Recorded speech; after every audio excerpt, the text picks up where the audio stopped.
He saved her life and walked back into the snow like he was nobody. But somebody saw him. And that somebody had the power to turn his quiet, ordinary world into a battlefield he never signed up for.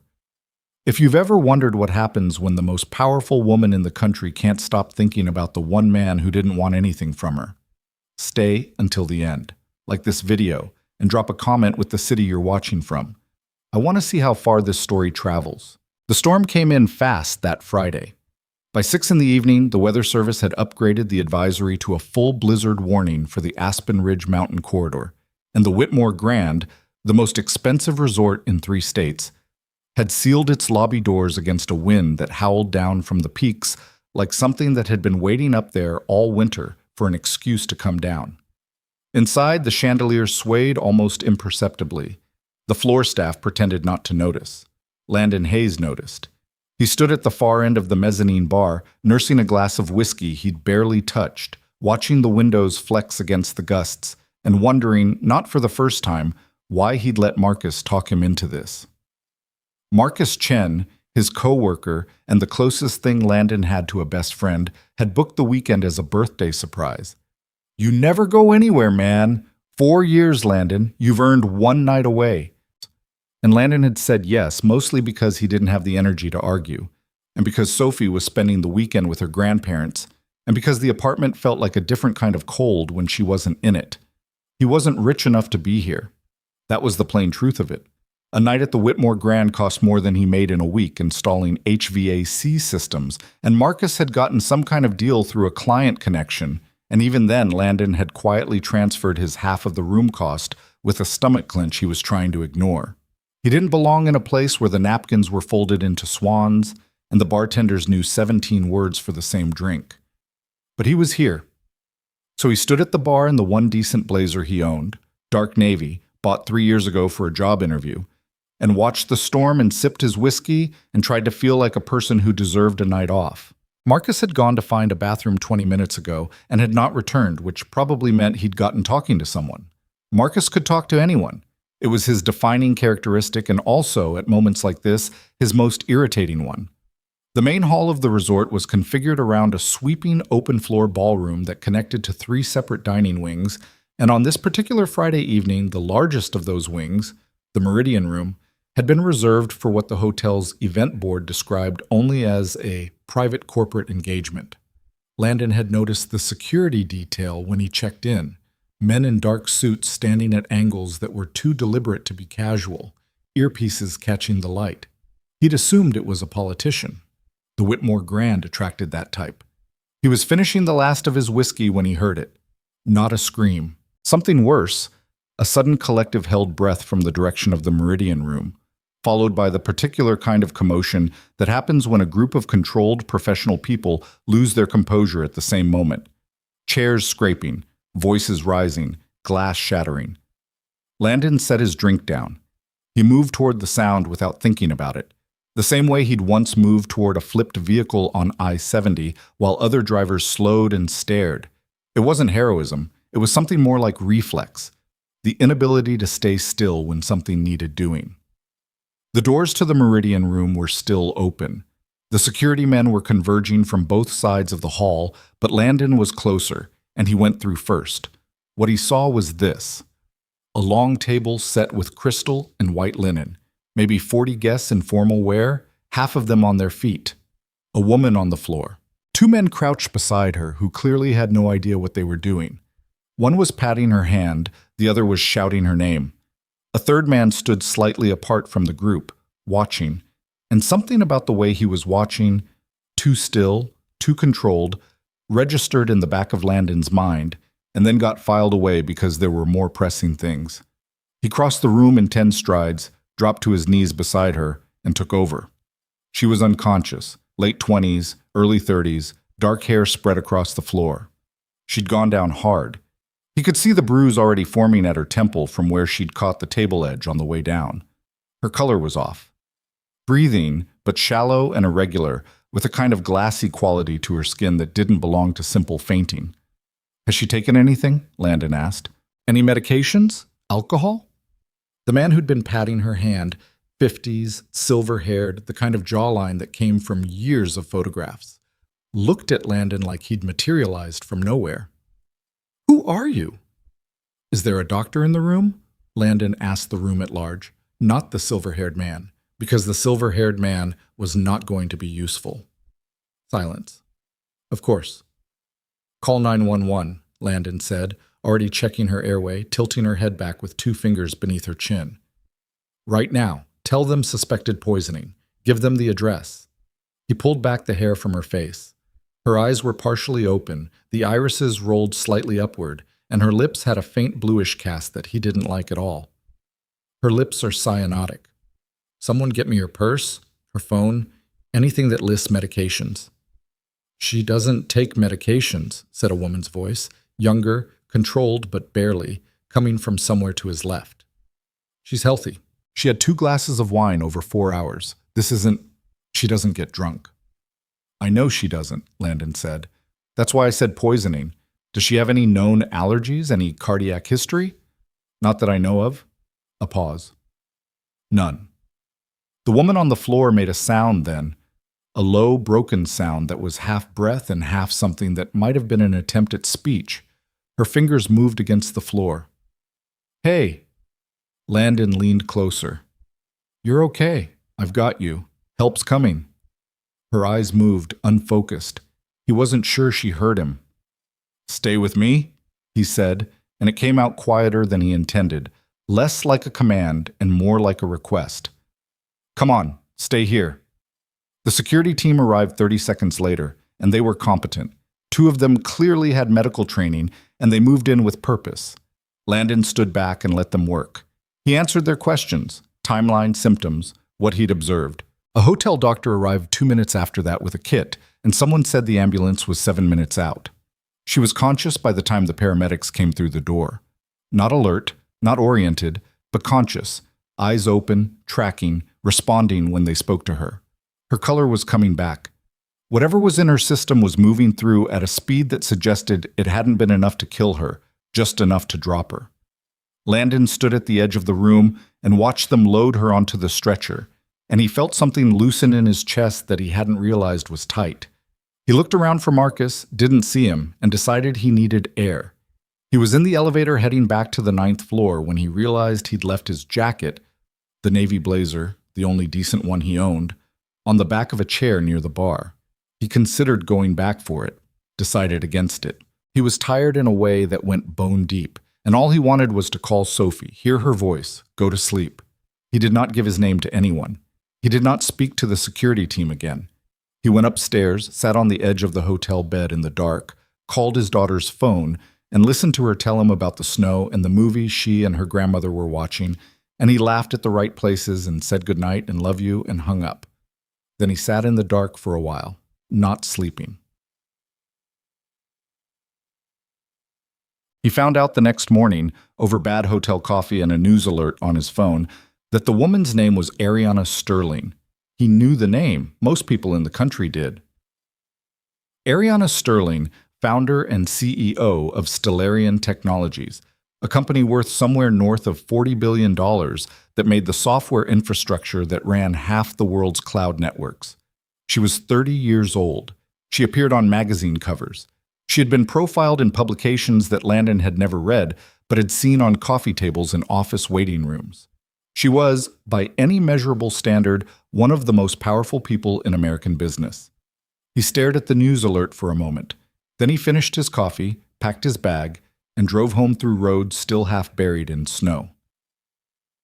The apartment was a 2-bedroom on the 4th floor of a building in Dunmore that had been built in the mid-'80s and had not been significantly updated since. The carpet in the hallway needed replacing. The water heater occasionally made a sound like a man clearing his throat. Landon had lived here for 3 years since he'd sold the house after Claire died, because the house had too many rooms and he was not good at being alone in many rooms. Sophie came home Sunday evening with her grandmother's cooking packed into a set of containers and her backpack bursting with the particular kind of energy that accumulated over a weekend free from school. She was 8 years old and small for her age, and she had her mother's eyes, which were gray-green and direct, and occasionally made Landon feel like he was being very calmly assessed. "Dad," she said, setting her backpack down in the exact wrong place, the doorway, so he had to step around it. Grandma says you went to a fancy hotel. I did. Was it nice? Landon thought about the chandelier swaying in the storm, the woman on the floor. It was interesting. That means no, Sophie said, with the certainty of someone who had spent 8 years reading his evasions, and went to put her containers in the refrigerator. He made hot chocolate while she told him about her weekend in that elliptical associative way she had, jumping from the movie to a fight she'd had with her grandmother's neighbor's dog to a question about whether fish could feel embarrassed. And he stirred and nodded and asked the right questions, and the apartment felt warm in the way it only did when she was in it. Later, after she was in bed, he sat at the kitchen table with a cup of coffee going cold beside him and his phone face down on the table, and he thought about Ariana Sterling and her lips going blue and the sound she'd made on the floor of the Meridian room. And he wondered if she was all right, and then he thought, she's Ariana Sterling. She has the best medical care in the country. She's fine. He went to bed. On Tuesday morning, his phone started ringing with numbers he didn't recognize, and it didn't stop. He ignored the first 4 calls.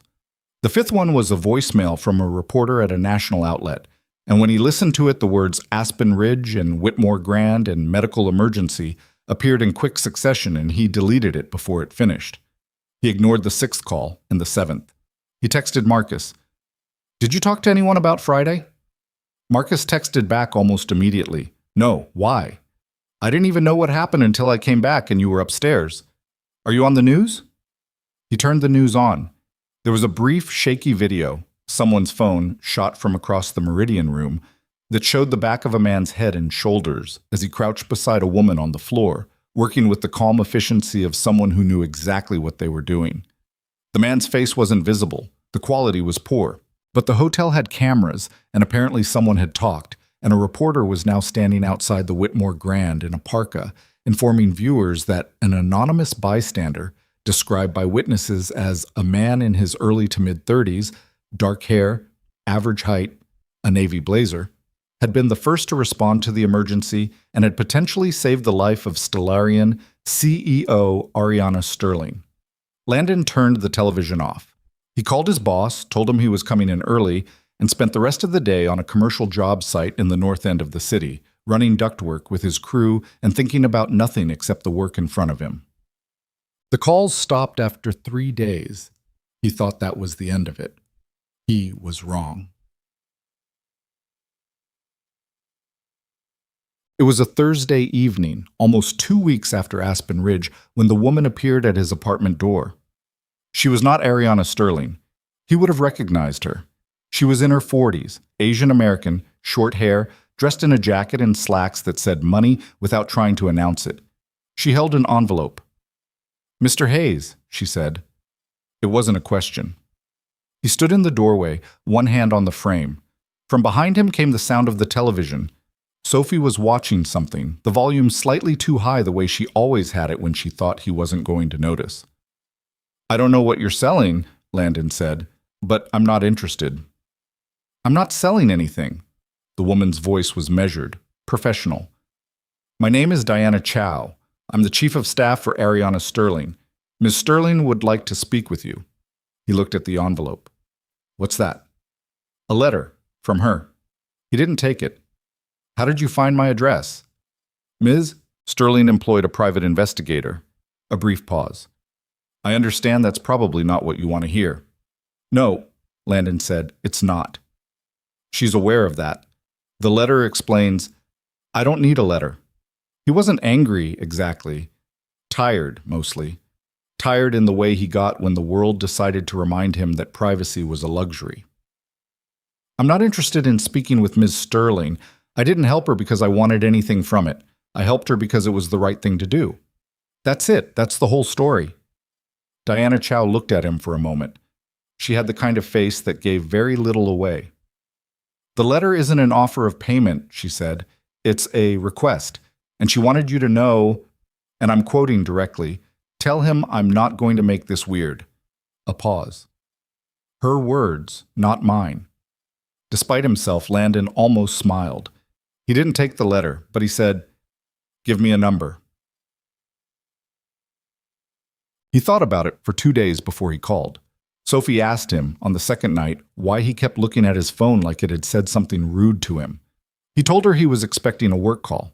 She gave him the gray-green assessment eyes and said, "Okay, Dad," in a tone that made it clear she did not believe him, and went back to her homework.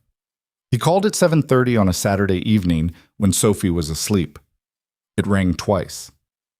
"Landon Hayes," said the voice on the other end. And it was not a question, the same way Mr. Hayes at his door had not been a question, but it was different, more direct, less formal, with a quality of actual curiosity underneath the words. "Ms. Sterling," he said. "Ariana." A beat. "You can call me Ariana." "All right." A pause. Not awkward, more like she was giving him room. "I wanted to say thank you," she said. "In person would have been better, but you've made that complicated." "I didn't do it for a thank you." "I know that. That's kind of the whole reason I tracked you down." She paused again. He could hear faint background noise on her end, the sound of a large, quiet space. Most people who do something like that want something. You walked out in the middle of a blizzard. You didn't even leave your name. "My jacket was the only thing I left behind, and I didn't go back for that either." "We found it," she said. "Diana has it. We can get it back to you. Don't worry about the jacket." "It's a nice jacket." "It's really not." Something shifted in the quality of the silence on her end, and he realized she was trying not to laugh.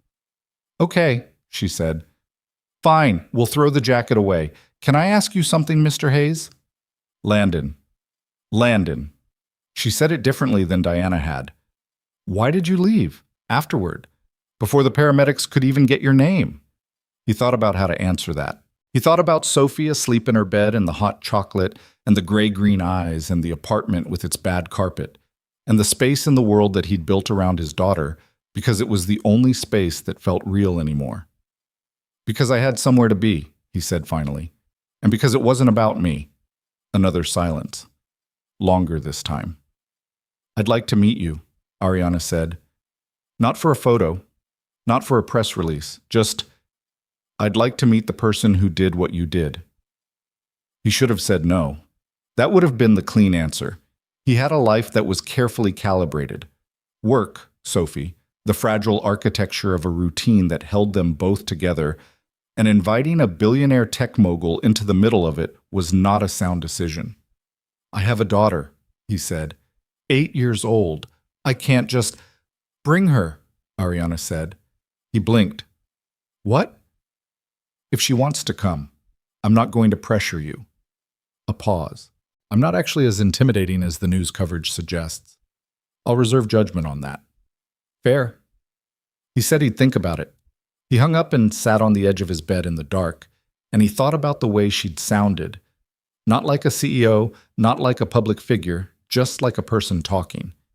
And he thought about the sound she'd made on the floor of the Meridian room when her fingers moved, and something complicated happened in his chest that he decided not to examine closely. He fell asleep with his phone still in his hand. They met on a Tuesday afternoon 3 days later at a coffee shop near Dunmore Park. It was Landon's choice. Neutral ground, public, 15 minutes from his apartment. He told Sophie only that they were meeting someone he'd helped a while back. She accepted this without much comment, which either meant she believed him or had decided to let it go. He spotted Ariana before she saw him.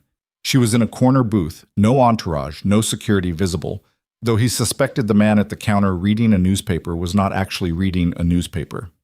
She was in dark jeans and a gray sweater, her hair pulled back, and she looked nothing like the photographs.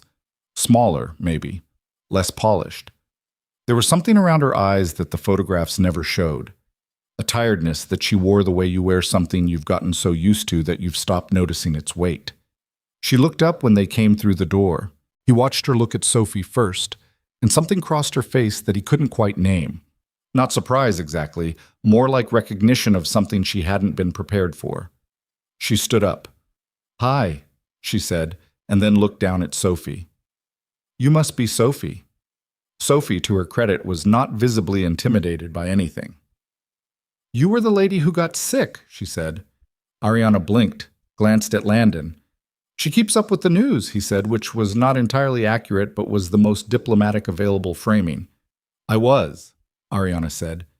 Your dad helped me. Sophie considered this with the full weight of her 8-year-old judgment. He's good at that, she said finally, and slid into the booth with the confidence of someone who had made her assessment and was satisfied with the outcome.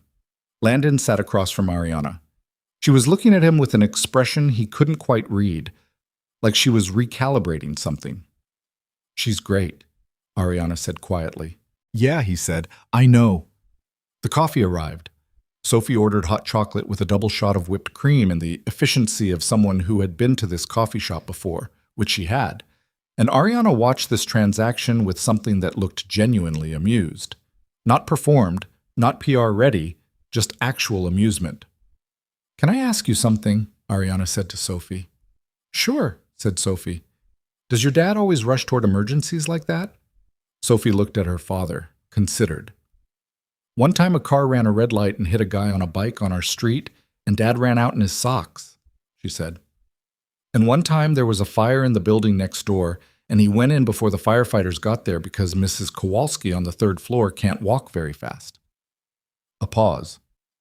He always says he just happened to be there, but I think that's not true. Landon said nothing.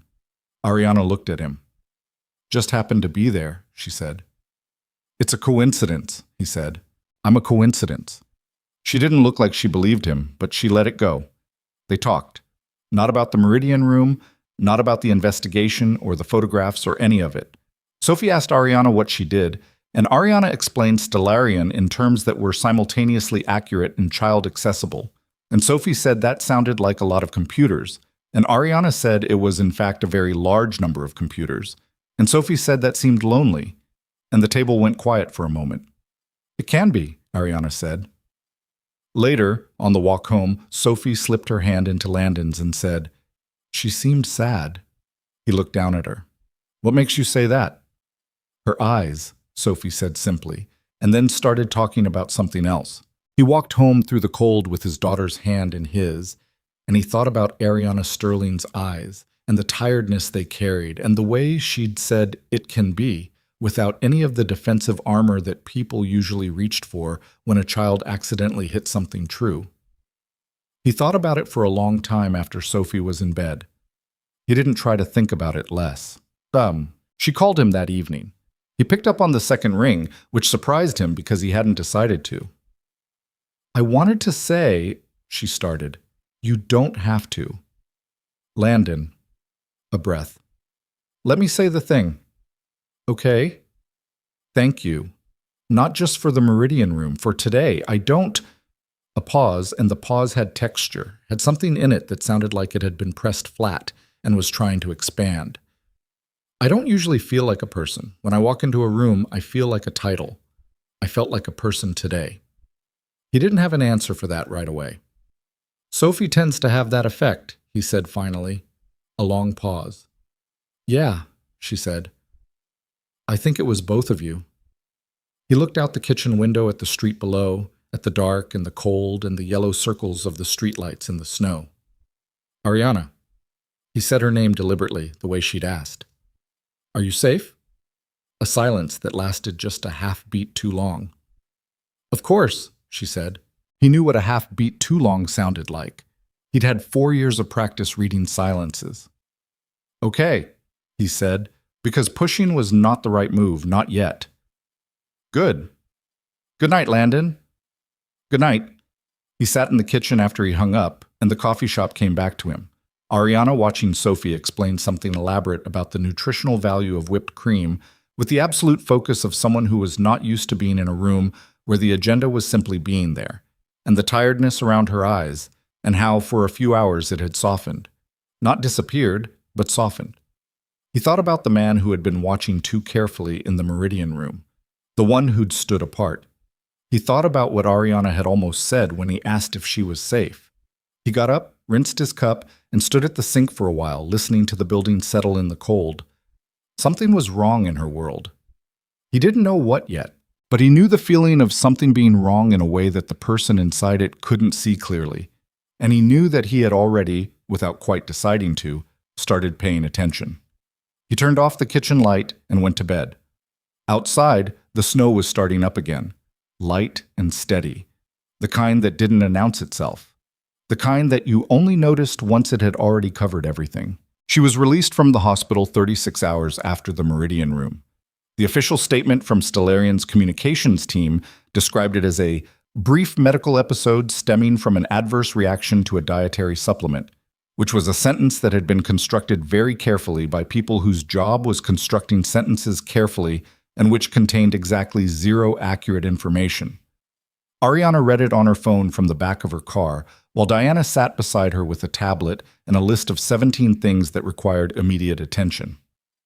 "I need 20 minutes, Ariana said. "You have 3.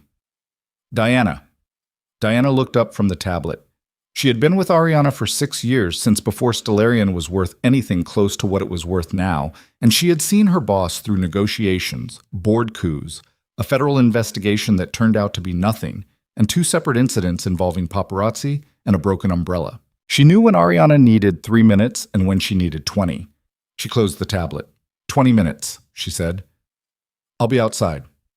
Ariana sat in the back of the car while the city moved past the windows, and she tried to think clearly, which was harder than usual because her head still ached and her hands felt slightly wrong, like the nerve endings hadn't fully come back online yet. The doctors had been careful with their language in the same way the communications team had been careful with its language. What they'd actually told her, in a private room with the door closed, was that the toxicology panel showed a sedative compound at a concentration that was, and the physician had paused here, inconsistent with accidental ingestion. Someone had put it in her drink. She knew this. She had known it on the floor of the Meridian Room, in the fraction of a second before her vision went, when she'd had a sudden crystalline thought that had nothing to do with her body failing and everything to do with the fact that the last thing she'd drunk was the glass of mineral water that Marcus Vale, Stellarian's chief operating officer, her COO, her co-founder of 8 years, had brought her from the bar. She'd sat with that thought for 36 hours in a hospital room, and she hadn't told anyone yet. She wasn't ready to say it out loud because saying it out loud meant it was real. And once it was real, there was no space for the possibility that she was wrong. She stared out the car window. The city was wet and gray, slick with the kind of January cold that never quite committed to proper snow, just delivered steady, miserable, freezing rain instead. She thought about the man who had left his jacket. She'd asked Diana about him before she'd asked about the toxicology report. Diana, who was professionally unflappable, had lifted one eyebrow approximately 2 millimeters, which for Diana was the equivalent of a dramatic reaction. "His name is Landon Hayes," Diana had said. 32, HVAC technician, Dunmore neighborhood, single father, 1 daughter, 8 years old. A pause. "His wife died 4 years ago, cardiac event. She was 28. Ariana had taken that in. "Did he take any of the hotel's contact information? Ask about compensation? Talk to the press?" "No, no, and no. The hotel has him on CCTV going directly to the elevator. He didn't speak to security, management, or medical staff after the initial response. He checked out the next morning." "And the calls? When his name got out?" "He ignored every one of them." Ariana had looked at the ceiling of her hospital room for a while after that. "He left his jacket." "We have it," Diana said. "Don't throw it away." "I wasn't planning to." She thought about him now, in the car. Not the way she thought about business problems or strategic moves. Not the analytical turn her mind usually took, but something less organized than that. Something closer to the feeling she got looking at a math problem she couldn't solve. The certainty that there was an answer, and the frustration of not being able to see it yet. He had rushed toward her collapse in a room full of people who stood still. He had done what needed doing, and then disappeared into a blizzard without looking back. She couldn't account for him. He didn't fit any category she knew. "Okay," she said to the empty back seat. "Find him." Diana found him in 4 days, which was slightly longer than it should have taken and slightly shorter than Ariana had expected, given how thoroughly Landon Hayes appeared to have avoided leaving any kind of footprint. He had no social media. His phone number was unlisted. The trail to his address ran through his employer, through a building permit application, and finally through a utility account that had taken a surprisingly long time to surface. The fact that he was this difficult to find for someone with Ariana's resources told her something about him. She wasn't sure yet what it told her, but she filed it. She wrote the letter herself, which Diana noted without comment. It took 4 drafts. The first 3 sounded like press releases. The 4th sounded like a person, which was what she'd been going for. She did not offer him money. She knew, with the particular instinct she'd developed over years of reading people, that offering money would close the door. Whatever Landon Hayes was, he wasn't that kind of person. He'd proven that already. What she wanted was simpler and harder to ask for. She wanted to look at him. She wanted to understand what it was that made a person do what he'd done the way he'd done it, with that particular quality of attention. The kind that didn't ask for an audience, that didn't perform itself. She also, beneath the rational accounting of it, just wanted to say thank you in a way that meant something. Not a statement, not a donation, just words from one person to another. It was harder to arrange than a board meeting, but it happened. Yishim. She thought about the coffee shop for days after. Not the thank you part, which had gone roughly as she'd hoped. Not even Sophie, though Sophie had stayed with her. The gray-green eyes and the unguarded certainty. The way the girl had looked at her and said she seemed sad, apparently right in front of her. The way 8-year-olds did because they hadn't yet learned the social contract that required everyone to pretend they hadn't noticed. That had lodged somewhere Ariana wasn't expecting. What she kept coming back to was Landon himself. She'd prepared for a version of him that matched the profile. Working man, modest, probably a little uncomfortable in the presence of serious money, maybe quietly hoping she'd offer something. She'd built a mental picture from Diana's summary and from the blurry hotel footage and from the jacket hanging in Diana's office. The actual Landon Hayes had arrived in that jacket, the one she'd been told they'd retrieved. And yes, it really wasn't a very impressive jacket. He'd been right about that. And he had not been uncomfortable, and he had not been hoping for anything. He had been watchful, the way she imagined a person who'd spent years being the only safety net for someone else might be watchful. He watched the room when he sat down. Not paranoid, but present, taking inventory. He'd watched Sophie with a particular quality of attention that was different from the way he watched everything else. Softer, less alert, like whatever tension he carried in his body had a place to set itself down. She'd done a lot of things in her career. She'd hired people, fired people, out-negotiated men twice her age, built a company from a borrowed server room and 3 employees to 4,700.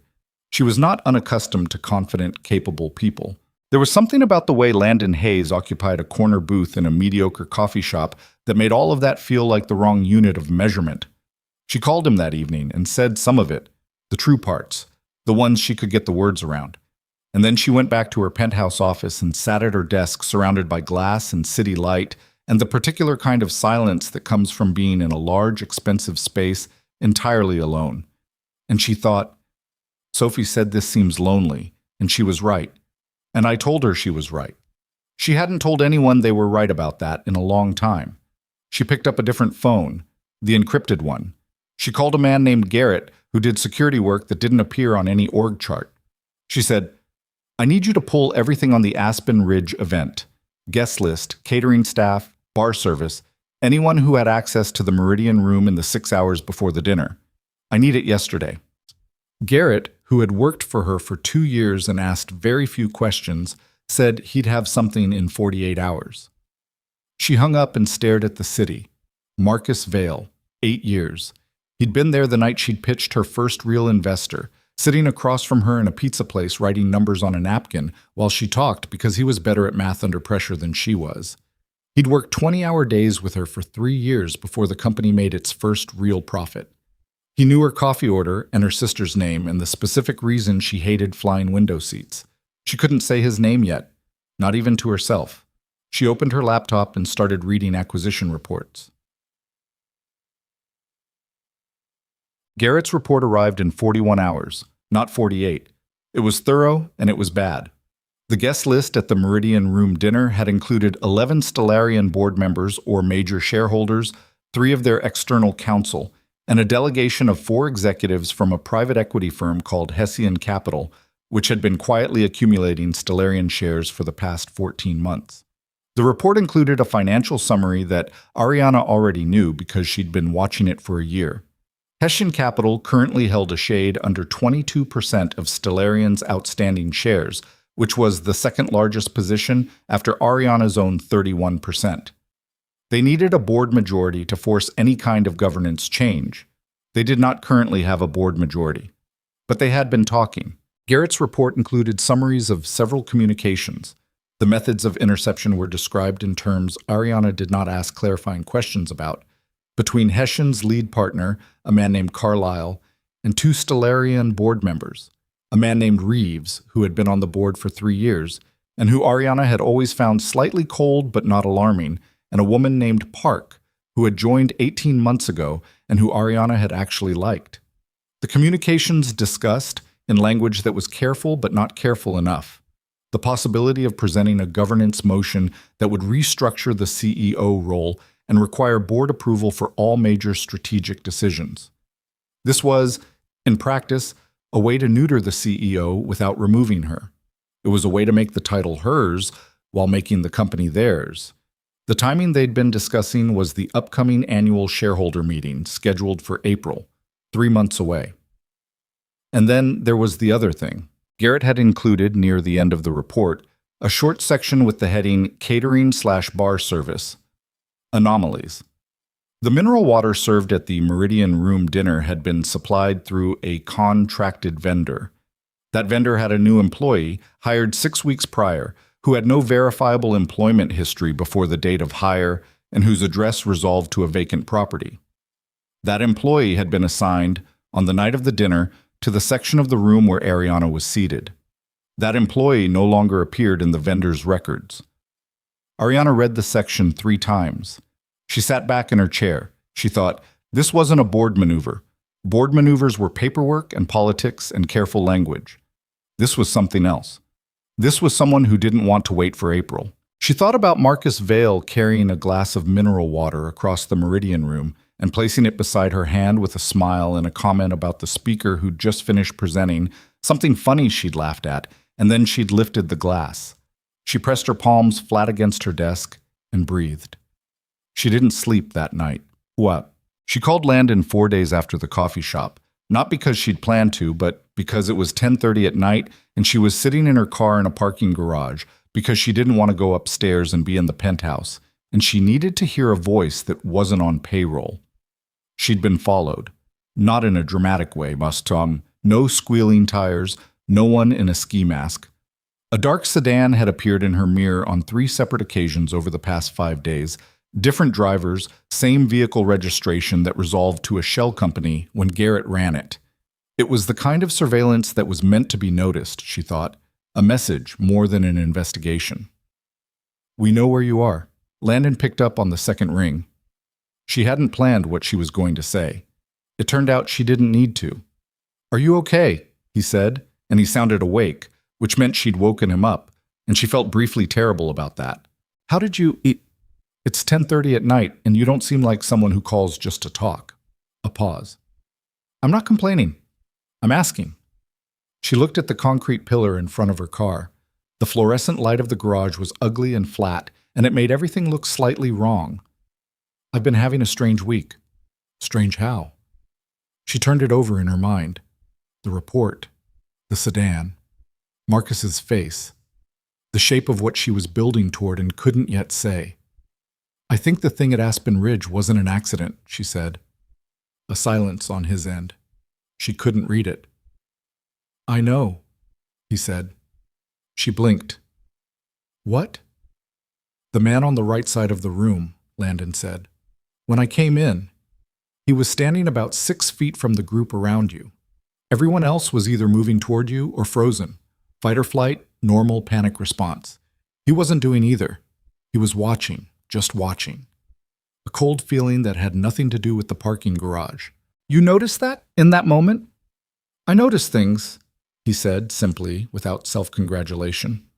I didn't know what it meant then. I still don't know what it means, but I've been thinking about it. Can you describe him? He described him. The height, the build, the specific quality of stillness. She thought about it. Thought about the Hessian Capital delegation. Why didn't you... She stopped. You could have said something. To security. I had nothing concrete. A man standing in a weird way at a party isn't a police report. A pause. Are you safe right now? Second time he'd asked her that. The first time she'd lied. This time she said, I'm in my car, in a parking garage. I didn't want to go upstairs. Okay. He didn't press for more. I think someone's been following me, she said, and it came out of her before she'd decided to say it. And once it was out, she felt simultaneously exposed and lighter, the way a pressure release worked. Same vehicle, different drivers, he said immediately. She stared at the pillar. How did you... That's how I'd do it if I wanted someone to know they were being watched without being able to prove it. His voice was steady. Not alarmed, not performing calm. Actually calm. The kind that came from somewhere solid. How long? 5 days? Maybe 6? A silence that she was starting to learn was him thinking. You have security staff? Yes, and a security consultant. Does he know about the car? I told Garrett today. Good. A pause. Ariana, don't go to your parking garage alone at night anymore. I know, she said, and she did know, and she'd done it anyway because the penthouse felt like a box, and sometimes the only thing that made sense was to drive until the city felt manageable again. I know. I'm not lecturing, he said. I'm just... He stopped, started again. I've spent 4 years being responsible for someone else's safety. I know what the threat assessment blind spot feels like. When you're scared, you stop thinking about proximity and you start thinking about distance. You wanted to be somewhere that wasn't the penthouse. I get it. Just don't do it alone. She was quiet for a moment. You have a daughter, she said, and a job. You don't have to... I know I don't have to, he said. Something about the way he said it. She looked at her hands on the steering wheel. She thought about the way he'd looked in the coffee shop, watching the door without making it obvious, the way you'd watch a door if you'd learned a long time ago that emergencies didn't announce themselves. Can I ask you something? She said. Yeah. Why do you keep picking up? A long pause. Long enough that she thought maybe she'd misread this entirely, maybe she'd crossed some line she couldn't see. I don't know yet, he said finally, which was honest in a way she hadn't expected. Most people, in her experience, had an answer ready. A shaped answer, a clean answer, an answer that closed the subject. Landon Hayes said he didn't know yet like it was the plainest fact in the world, and he saw no reason to pretend otherwise. Okay, she said. Go upstairs, he said. Text me when you're inside. She almost said she didn't need to. She texted him when she got inside instead. His reply came back in under a minute. Good. Lock the deadbolt. She stood in the middle of the penthouse kitchen, still in her coat, and looked at those 4 words on her phone screen, and something in her chest did something she didn't have a clean word for. She locked the deadbolt. Over the next 2 weeks, things got worse, and she learned to manage the getting worse by breaking it into pieces small enough to work with. Garrett confirmed the shell company link back to a holding entity that had connections, circuitous, deniable, but connections, to Hessian Capital. The Stellarian board votes she'd been counting in her head resolved into something less comfortable than she'd hoped. She had 4 firm votes, including her own. Reeves and Park were clearly in Hessian's corner, and the remaining 5 board members were varying shades of uncertain. You needed 6 of 9 for a majority motion. She was short. Marcus Vail behaved, in every observable way, like nothing had changed. He ran the Tuesday operations meeting with his usual efficiency. He flagged a supply chain issue in the Singapore data center and resolved it by Thursday. He brought her coffee the way he always did on mornings when they had back-to-back calls, without being asked, the particular order she'd told him once 4 years ago and never had to repeat. She watched him with a new quality of attention and hated herself for it. She had not told Garrett about Marcus. Not yet. The evidence was circumstantial. He'd been near her drink. The timing worked. But so did 10 other explanations. And accusing her COO of 8 years of attempted poisoning without evidence that could survive scrutiny was a way to detonate her company from the inside and give Hessian exactly the governance crisis they needed. She kept it inside and it sat in her chest like something with weight. She talked to Landon. Not every night, not in a way that felt like a pattern she'd chosen, more like it had assembled itself, the way routine sometimes did, quietly and without a formal decision. 3, 4 times a week, sometimes late, sometimes just for 20 minutes while he was on a lunch break and she was in a car between meetings. And he'd tell her something Sophie had said or done, and she'd feel the pressure in her chest ease back a few degrees. Sophie had apparently decided to build an elaborate snow-based diorama for a school project about ecosystems, which had required Landon to drive to 4 different stores for specific types of craft foam that were apparently critical to the structural integrity of the Arctic tundra biome section. And he told this story in a flat, resigned tone that was somehow more affectionate than any effusive telling could have been. "Did she get the foam?" Ariana asked. "Third store. They only had 2 sheets left. She negotiated with the cashier for a discount because one had a corner bent. Did it work? She got 30 cents off." A pause. "I'm not sure if I should be proud or concerned." "Both," Ariana said. "Definitely both." She was in the back of a car on the way to a meeting with Stellarian's outside legal counsel when she said this, and the attorney seated across from her looked up from his notes with a mildly confused expression. And Ariana made herself stop smiling and said, "Sorry, continue." She thought about Sophie's negotiation for a long time afterward. She thought about what it would mean to grow up with a father who showed up like that, who drove to 4 stores for craft foam, who noticed things, who said he didn't know yet and meant it. She thought about what her own childhood would have looked like with that specific quality of attention in it, and she set the thought aside because it didn't go anywhere useful. The day she confirmed her worst suspicion about Marcus, it started with something small. She was going through access logs, routine, something she did herself rather than delegating because there were things she trusted only her own eyes to see. And she found a ghost entry in Stellarian's internal communications archive. Someone had accessed a folder of pre-board meeting strategy documents 6 weeks ago, using credentials that were registered to a consultant who'd left the company 14 months prior. The consultant's credentials should have been revoked. They hadn't been. Failure to revoke was the kind of mistake that happened in large organizations. It could be an IT oversight. She pulled the credential revocation logs and found that the consultant's access had been manually extended, not accidentally left active, but deliberately extended, by a user with administrative privileges. There was only a small number of people with that level of administrative access to the Stellarian credential system. Marcus Vale was one of them. She sat in her office for 4 hours after that, staring at the access logs, and she went back through the last 8 years in her memory with the exhausting methodical honesty that the moment demanded. She found things she should have seen, small pattern breaks she'd attributed to stress, to growth pains, to the ordinary friction of a fast-scaling company. She found the moment, she thought, maybe 30 months ago, around the time Hessian Capital's position in Stellarian had first begun to grow, when something in Marcus had shifted, when he'd started pushing for governance changes she'd rejected, when his frustration had acquired an edge she'd told herself was reasonable. 8 years.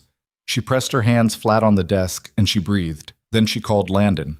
He picked up in the middle of what sounded like a working afternoon. Background noise, metal, the specific acoustic character of a large industrial space. "I can call later," she said. "Hold on." The background noise shifted and then reduced, a door closing. "What happened?" She told him. Not everything, not the operational details. She was careful about operational details, but the shape of it, the access logs, the credentials, what it told her, what she thought it meant. He listened.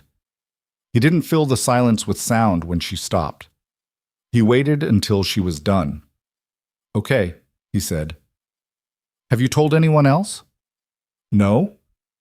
"Not even Garrett?" "Not yet." "Ariana."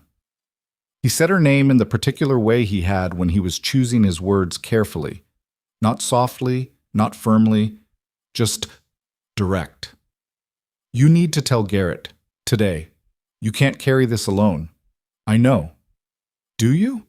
"Because I'm hearing someone who's been carrying it for a while already." She looked at the window. The city was doing its January thing, gray and wet and indifferent. "If I tell Garrett, it becomes real." "It's already real," he said quietly. "You know it's already real." She did. She'd known it in the Meridian room before she'd lost consciousness, and she'd known it in the hospital room, and she'd been walking around knowing it for weeks now, and doing the things she did when she couldn't afford to feel something, which was to defer the feeling until the action was handled. "I'm scared," she said, and it came out of her without the usual editorial process, and she heard it hang in the air between them and felt suddenly, enormously exposed. A silence. Then, "I know." 2 words, and something in the way he said them, not fixing, not reassuring in the performative way, just acknowledging, just receiving it without flinching, did something to the tightness in her chest that all the strategy and all the contingency planning hadn't been able to do. "I'll call Garrett," she said. "Good. And Landon—" She stopped. "Yeah?" She thought about what she wanted to say. She thought about the parking garage and the deadbolt and the 4 stores for craft foam and the way he'd said, "I don't know yet," in a voice that had no pretense in it at all. "Thank you," she said, "for picking up." A pause. When he spoke again, his voice was different, still steady, but with something underneath it she couldn't fully name. "Go call Garrett," he said. "I'll talk to you later." She called Garrett. Garrett did not react with shock, because Garrett did not react to things with shock. He said he'd had his own suspicions for 3 weeks and had been building the case. He said he could have a preliminary presentation ready in 72 hours. She said, "Make it 48. She hung up and sat in her office as the light changed and the city outside her window shifted from afternoon gray to evening dark. And she thought about the path she was on and what it was going to cost. And she thought about a corner booth in a coffee shop and a man who watched the door and a little girl who told a stranger she seemed sad, without knowing she was handing her the truest thing anyone had said to her in years. The cars below moved through the dark. The city kept going, indifferent and enormous. Ariana opened her laptop and started reading board bylaws. Garrett's 48 hours turned into 53, and when the presentation arrived, it was 61 slides and a separate appendix that Ariana read twice through in a single sitting with a glass of water she forgot to drink going warm beside her laptop. The picture it assembled was not the picture she'd been building in her head. It was worse. Marcus Vail had been in contact with Hessian Capital's lead partner, a man named Philip Carlyle, for 22 months. Not 14, the way Hessian's share accumulation suggested. 22. Which meant the relationship had started 8 months before Hessian had made its first significant share purchase, which meant the share accumulation wasn't opportunism. It was coordinated. Marcus had gone to them. He had laid out the architecture of his own company and told them where the load-bearing walls were. The access log anomaly Ariana had found was one of 9. Garrett had mapped them all. Internal strategy documents, board member communications, a financial model that projected Stellarion's valuation under 3 different governance scenarios, one of which was labeled, in language that was almost admirably direct, post-Sterling restructure. Post-Sterling. She said it out loud in her empty office, just to hear what it sounded like. It sounded like the end of everything she'd built. She called Garrett back and said, "Can we prove the poisoning?" A pause. Not conclusively. The catering employee is gone. The vendor's records have been cleaned. We can prove the credential anomaly, the Hessian communications, the breach of fiduciary duty, the Aspen Ridge event. Another pause. Circumstantially, yes. Legally, it's thin.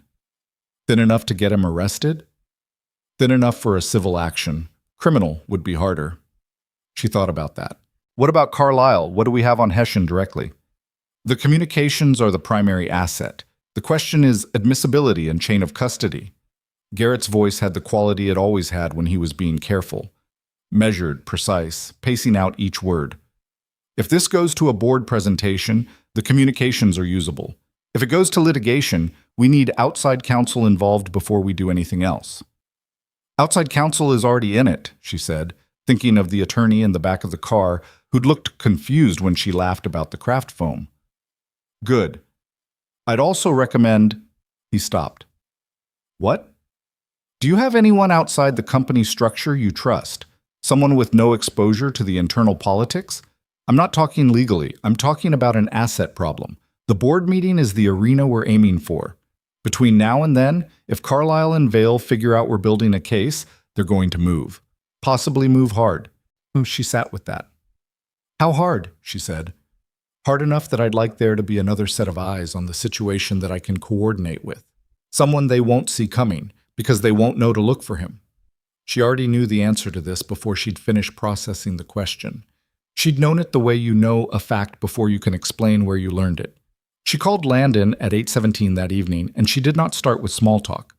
I need to ask you something, she said, and I need you to hear the whole thing before you answer. A beat. Okay. She told him about Garrett's report. She told him about the 22 months and the 9 access anomalies in the document titled Post-Sterling Restructure. She told him about Carlyle and Hessian and the board arithmetic. She told him about the shell company and the sedan and the ghost catering employee. And then she told him about Marcus Vail.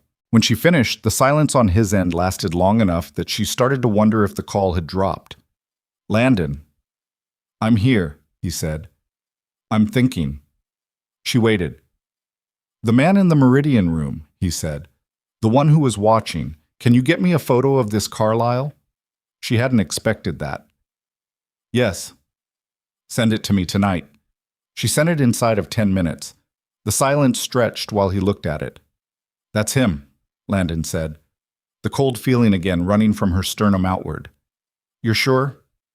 I'm sure. She pressed her palm flat on the desk and focused on breathing at a normal rate. Okay. You said you needed to ask me something. I need help, she said. Not legal help, not financial.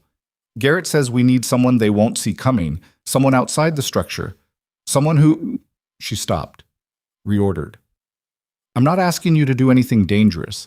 I'm asking if you'd be willing to work with Garrett to help us document what's happening between now and the board meeting. Surveillance support, a second set of eyes. You're good at noticing things. A long pause. Ariana, I know what I'm asking. I don't think you do, he said. I have an 8-year-old. I know. This isn't… He stopped. She could hear him move, the particular sound of someone standing up, changing rooms. A door. The acoustic shift to somewhere quieter. This isn't an action movie. If these people poisoned you and they're willing to hire surveillance operations, they're not going to play nice when they feel cornered. I know that. And you're still asking? Yes.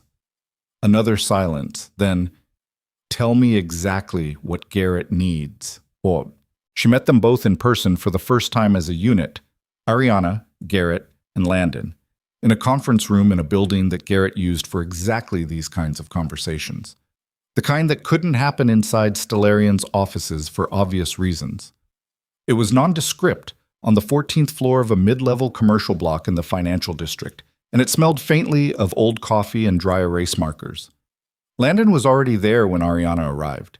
He was standing at the window looking at the street below, hands in the pockets of a jacket that was not the navy blazer, and he turned when she came in, and something passed between them that wasn't quite a greeting and wasn't quite anything else. A quick taking of inventory, mutual, the way two people looked at each other when they'd only ever spoken in the dark and were now in the same light. Hi, she said. Hi, he said. Garrett arrived 6 minutes later and moved the room immediately into operational mode, which Ariana suspected was intentional on his part. Garrett had a gift for reading rooms and adjusting accordingly, and the room had contained something he'd chosen to redirect. The situation laid out in Garrett's flat, precise terms. The board meeting was 11 weeks away. Hessian Capital and their internal allies, Vail, Reeves, Park, needed a board majority to pass the governance restructure. They were currently 2 votes short. Their play would be to either pressure or persuade 2 of the 5 uncommitted board members before April. Ariana's play was to build a documented case of conspiracy, breach of fiduciary duty, and potential criminal conduct sufficient to remove Reeves and Park from the board entirely before the vote was called, which would either reduce the threshold needed for majority or disqualify the motion. The documentation we have is good, Garrett said. It's not complete. We need 3 more things. He listed them. A direct record of communication between Carlyle and at least 1 board member within the past 60 days, confirming the current conspiracy rather than historical planning. A chain of custody documentation of the credential breach that could be presented at board level without exposing how it was obtained, and something concrete that tied the Aspen Ridge event to the Hessian network, even circumstantially, because without it, the story was corporate conspiracy, and with it, the story was attempted murder. And those were different levels of urgency. Landon said nothing through most of this. He listened the way he did everything, with his whole body, with a quality of presence that didn't require movement or commentary. When Garrett finished, he said, "The sedan. Do you still have the registration?" "Yes," Garrett said. "And you've confirmed the shell company connection to Hessian?" "One layer removed. Parent LLC to a subsidiary that Hessian manages." Landon looked at him. "If they're running surveillance on Ariana, there's a contractor, someone local who's doing the actual physical work, someone who talked to someone who has a phone. That contractor is your chain of custody problem. If you can find him, and he can testify to who hired the job, it connects Hessian to the operation directly." Garrett was quiet for a moment, the particular quality of quiet that meant he was recalibrating. "You've done this before," Garrett said. "No," Landon said, "but I've thought about it." Ariana looked at him across the table. He was looking at Garrett, and his face had the focused clarity it got when a problem had shape, and he was working the shape. She had noticed, over weeks of phone calls, that he moved differently when he was working a problem. The watchfulness became something more active. "The contractor is findable," Garrett said. "It'll take time." "How much time?" 2 weeks, maybe 3. Landon nodded. "What do you need me for in the interim?" Garrett laid it out, point-to-point surveillance documentation on 3 specific individuals who were meeting with Hessian representatives over the next 2 weeks. Board members, external counsel. The meetings were happening, Garrett's sources had confirmed that much, but documenting them required physical presence that Garrett's team couldn't provide without risk of exposure. Faces, times, locations. Clean and deniable. Landon said, "I can do that." Ariana said, "Landon, I said I can do it," he said, not dismissively, but with the tone of someone who had already processed the objection and arrived at a conclusion. She looked at him. He looked back. "It's documentation work," he said. "I'm not confronting anyone. I'm not putting myself in a position where they'd know who I am. I'm watching, and I'm recording what I see." A pause. "I do this kind of work, Ariana. I pay attention to what's around me. I have always paid attention to what's around me. This isn't a departure from who I am. It's just aimed at something." She wanted to argue with that and couldn't find the footing. They spent another 90 minutes working through specifics. When they were done, Garrett left first with the efficiency of someone with a long list of things to do and very little interest in lingering. Ariana and Landon were left in the conference room with the bad fluorescent light and the smell of old coffee. "You didn't have to say yes," she said. "I know." "You have Sophie." "Yeah." He looked at her. "I also have the ability to walk away from a situation that gets bad. I'm not an employee. I'm not in your organizational chart. If this gets dangerous, I pull out." A pause. "But it's not dangerous yet. Right now it's just documentation." She studied his face. "You say that very calmly for someone who's describing surveillance work on a corporate conspiracy." "I say most things calmly." "You do," she said, and it came out more direct than she'd intended, and something shifted in the quality of the air between them, and neither of them moved for a moment. "Go home," he said. "Lock the deadbolt." "You're not going to let that go." "No," he said, and he said it without a smile, but with something around his eyes that was adjacent to one. "I'm not." Well, the next 11 days were the most carefully ordinary days of Landon's adult life. He went to work. He picked Sophie up from school. He helped with homework, long division, which Sophie found personally offensive, and a reading response about a book involving a dog who solved neighborhood crimes, which she found deeply satisfying. He made dinner, bad dinner on Tuesday, because he'd forgotten to defrost the chicken and had to improvise with what was in the pantry, which Sophie ate without complaint, but with a diplomatic expression that told him everything. He watched movies on Friday night, the same battered couch, the same side-by-side arrangement that had been their Friday ritual for 4 years, Sophie eventually falling asleep before the credits with her head against his arm. He documented Marcus Vail meeting a man he confirmed, via photograph cross-reference with Garrett's file, was one of Hessian Capital's senior associates at a restaurant in the east end of the city on a Tuesday at 1:15 in the afternoon.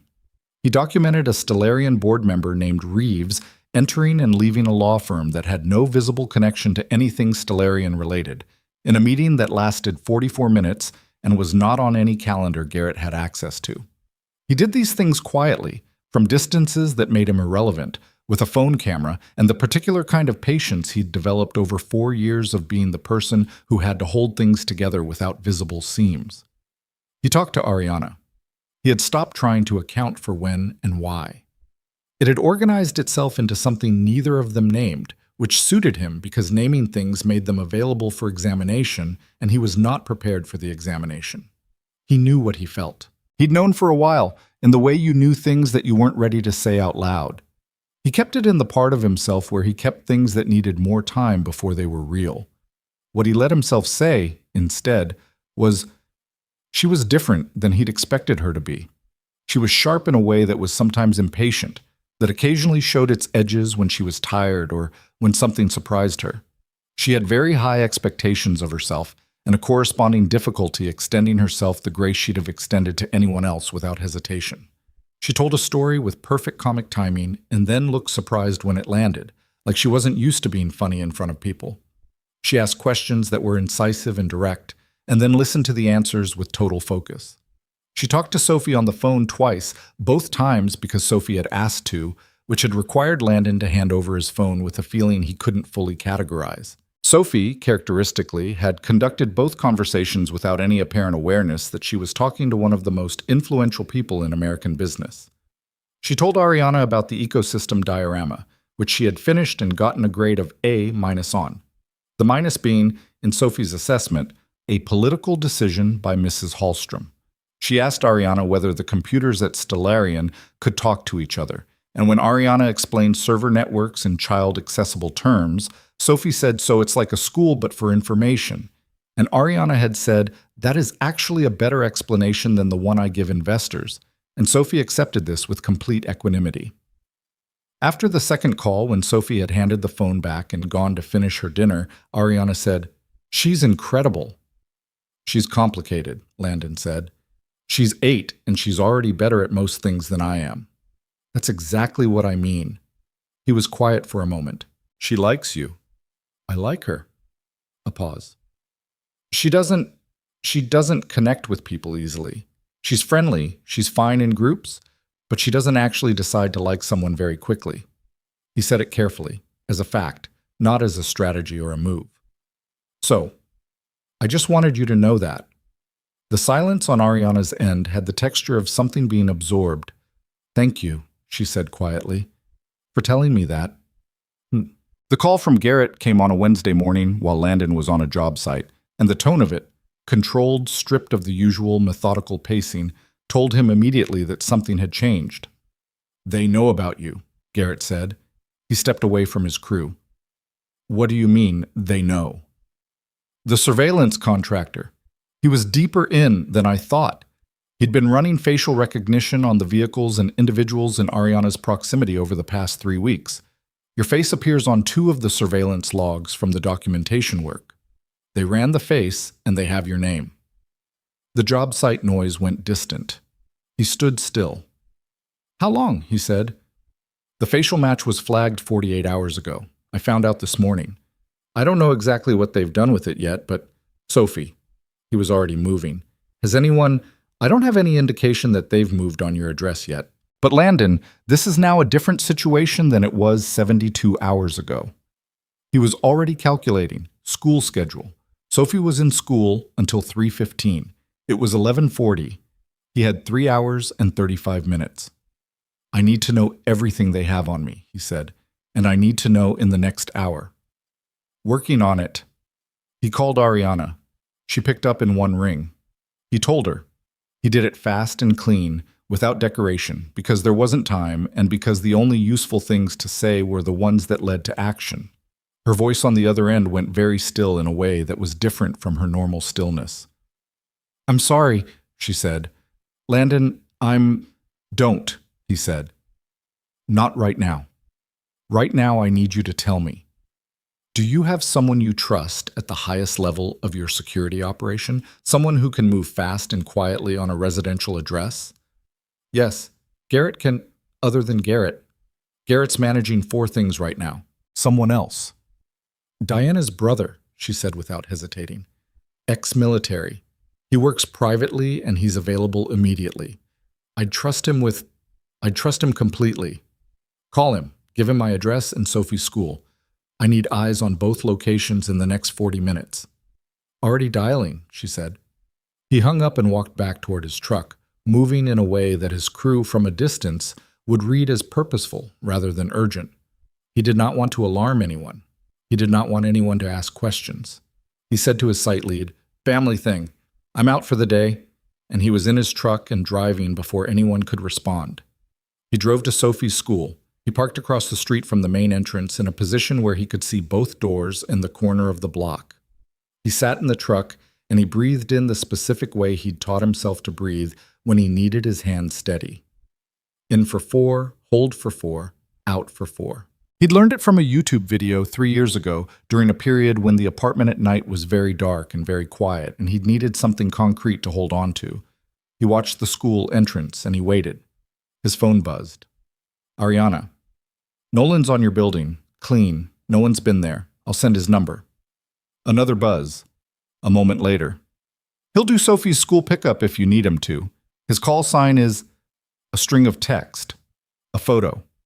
A man in his 40s, solid, steady-eyed. The kind of face that communicated competence without requiring it to be stated. Landon texted back, "I'm already at the school. Tell him to stay on the building." He sat in the truck for 2 hours and 40 minutes, watching a school entrance in the middle of an ordinary Wednesday, and he thought about the precise coordinates of everything he stood to lose.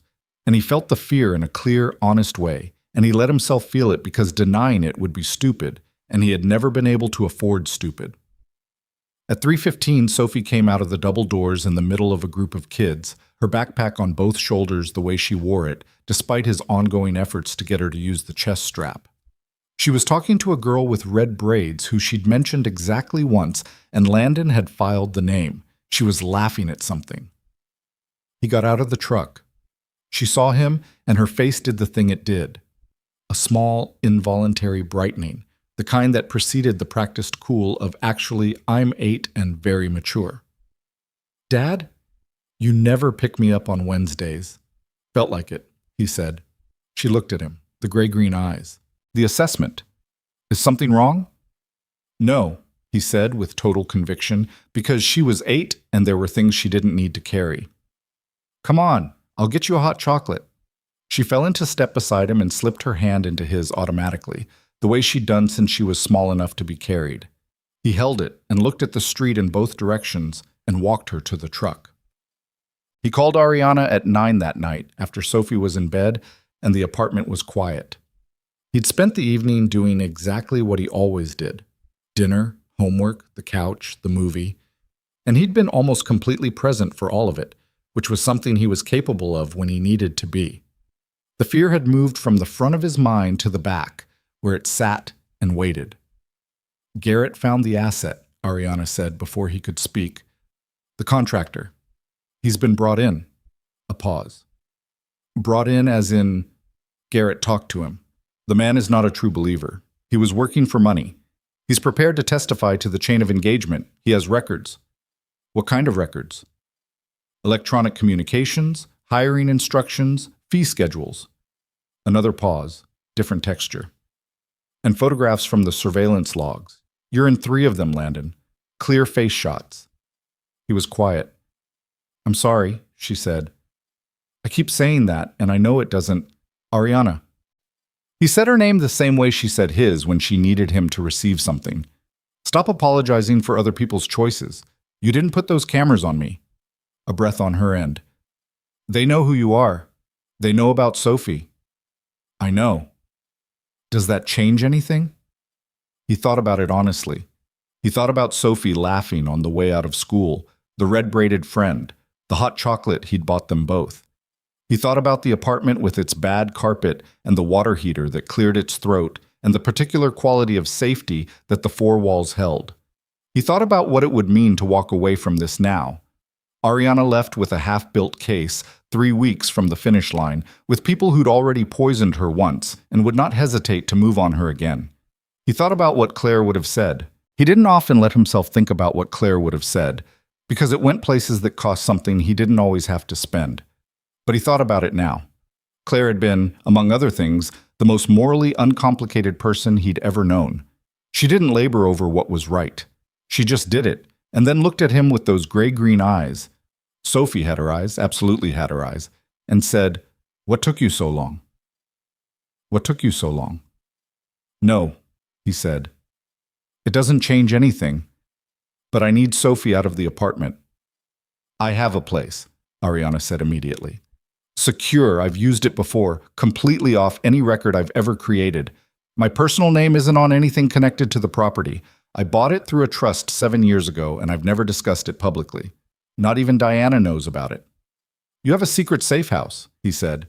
"I have a cabin in the Blue Ridge that I bought when I was 23 because I thought I'd need a place to think, and then never actually went because I never had time to think." A beat. "It has heat and running water and a very good deadbolt." He almost said "you and deadbolts" and stopped himself because this wasn't that moment. "Who would take her?" he said. "Nolan. Diana's brother. You've seen his photo. He's good with kids and he has 3 of his own." A pause. "Landon, I know how much I'm asking." He looked across the apartment toward Sophie's closed bedroom door. There was a strip of light under it. She was reading past her bedtime, the way she always did, the small, quiet rebellion of someone who'd decided the rules on this particular point were negotiable. "I know you know," he said. He sat for a moment in the kitchen's half-dark. "Tell me about the board meeting," he said. "Tell me where we are." She told him. The contractor's testimony, combined with the credential documentation and the Hessian communications, was sufficient, in outside counsel's assessment, to bring a motion at the board level for emergency removal of Reeves and Park on grounds of conflict of interest and conspiracy. That motion needed 4 votes to proceed. She had 4. If the motion succeeded, the governance restructure vote couldn't reach majority without its 2 primary architects. "The problem," Ariana said, "is that Carlisle knows the timeline as well as we do. If he figures out we have the contractor, he moves before April. He calls an emergency board session, pushes the vote before we can disqualify anyone." "Can he do that?" "Technically, yes. Any 2 board members can call an emergency session with 48 hours notice. He has at least 2. So we have to get to the board before he does." "Yes." A beat. "I've asked outside counsel to prepare the disqualification motion for filing within 72 hours. I need one more piece of documentation. The board member communications within the past 60 days. You and Garrett identified a meeting last week between Reeves and the Hessian associate. I documented it." "The footage is time-stamped?" "Yes. And I got the building entry log from Garrett's source. Reeves signed in under his own name." A pause. "He didn't think anyone was watching." "They never do," she said quietly. He heard something in her voice then. Not sadness exactly, but the particular weight of someone who has looked directly at a betrayal and processed it, and is now on the other side of the processing, in the flat, steady country beyond it. "Are you all right?" he said. "No," she said without hesitation. "But I'm functional." "That counts." "Does it?" "Some days it's all there is," he said, and he said it from a specific place, the place where he kept the years of mornings when functional was the whole ceiling. "And you build from there." The silence on her end was the kind that felt inhabited. Warm, almost. "Landon," her voice was careful. "After this is over." "Yeah," he said before she could finish. A beat. "You don't know what I was going to say." "No," he admitted. "But whatever it is, yeah." He heard something that was almost a laugh. Not performed, not PR ready, real. "Okay," she said. "Okay. Get Sophie packed." He looked at the strip of light under his daughter's door. "I'll tell her it's an adventure." Is she going to believe that? He thought about the gray-green assessment eyes. "No," he said, "but she'll play along because she's polite." "She gets that from you." "She gets nothing from me," he said. "She arrived like this. I just try to keep up.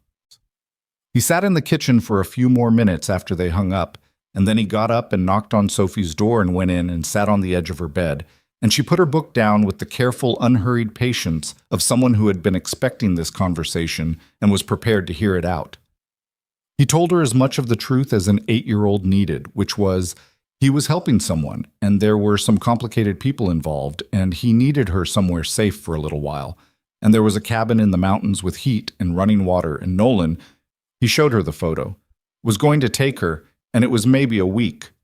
Sophie looked at the photo, looked at him, the assessment. "Is Ariana in trouble?" she said. He was quiet for a beat. "Yes." "And you're helping her?" "Yes." Sophie picked up her book again, turned it over in her hands, and then set it deliberately on her nightstand in the way she had when she was closing one thing and opening another. "Okay," she said. "Does the cabin have Wi-Fi?" "I'll ask." "Ask tonight," she said. "I have a book report due." He kissed her forehead. She accepted it with the dignity of someone receiving a reasonable gesture. He turned off the light on his way out. He texted Ariana. "Does the cabin have Wi-Fi?" Her reply came back in 2 minutes. "Installing it tomorrow morning. Tell Sophie the password will be her name."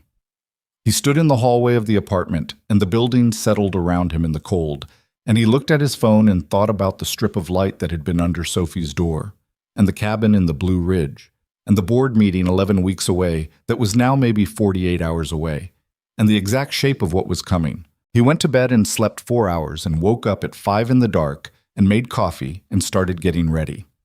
There was work to do. Nolan left with Sophie at 6:40 in the morning. Landon stood at the window and watched the car pull out of the parking lot below and held the particular feeling of that, his daughter in a vehicle heading away from him, toward a mountain cabin she'd never seen, driven by a man she'd met 40 minutes ago. And he let himself feel the full weight of it rather than pushing it down, because pushing it down would have made him stupid, and he couldn't afford stupid right now. Sophie had been characteristically Sophie about the whole thing. She'd packed her bag with focused efficiency. She'd asked Nolan 3 direct questions before getting in the car. "Do you have kids? Do you know first aid? And what's your favorite book?" And she'd accepted his answers. 3, "Yes, and I've used it," and Lonesome Dove by Larry McMurtry, with the same evaluative gravity she brought to most things. She'd hugged Landon at the door. Not the quick goodbye hug, but the real one, both arms, face pressed against his chest, and then she'd pulled back and looked up at him with Claire's eyes and said, "Be careful," with a directness that hit him somewhere low. He'd said he would. He stood at the window until the car was gone, and then he turned back to the apartment, which was very quiet. He had 4 hours before the first thing on Garrett's timeline. He used one of them to clean the apartment, not because it needed cleaning, but because doing something concrete with his hands was the only thing that worked when the quiet got too large. He washed dishes. He folded the blanket on the couch. He threw out a takeout container he'd been meaning to throw out for 3 days. He thought about the board meeting. The 48-hour emergency session window was Carlisle's weapon, and the clock on it was already running, whether Carlisle had pulled the trigger yet or not. Garrett's read was that Carlisle didn't yet know about the contractor. The man had been brought in quietly, no visible disruption to his previous activities, but that window was closing. Once Carlisle moved to call the emergency session, the timeline compressed to 2 days. 2 days to file the disqualification motion, get it in front of the board chair, and force a procedural review before the governance vote could be called. Ariana's outside counsel had been working for 36 hours straight. The motion was drafted. The evidence package was assembled. What remained was the board chair. The board chair was a woman named Eleanor Voss, 71 years old, who had been on Stellarian's board since the company's Series B round, and who had never, in Ariana's experience, made a decision she hadn't first examined from every available angle. She was not aligned with Hessian. She was not aligned with Ariana. She was aligned, as far as anyone could tell, with Stellarion itself, with the institution's survival, and she would make whatever decision she believed served that survival, regardless of who it cost. That was either their best asset or their biggest obstacle. It depended entirely on how the evidence landed when Eleanor Voss read it.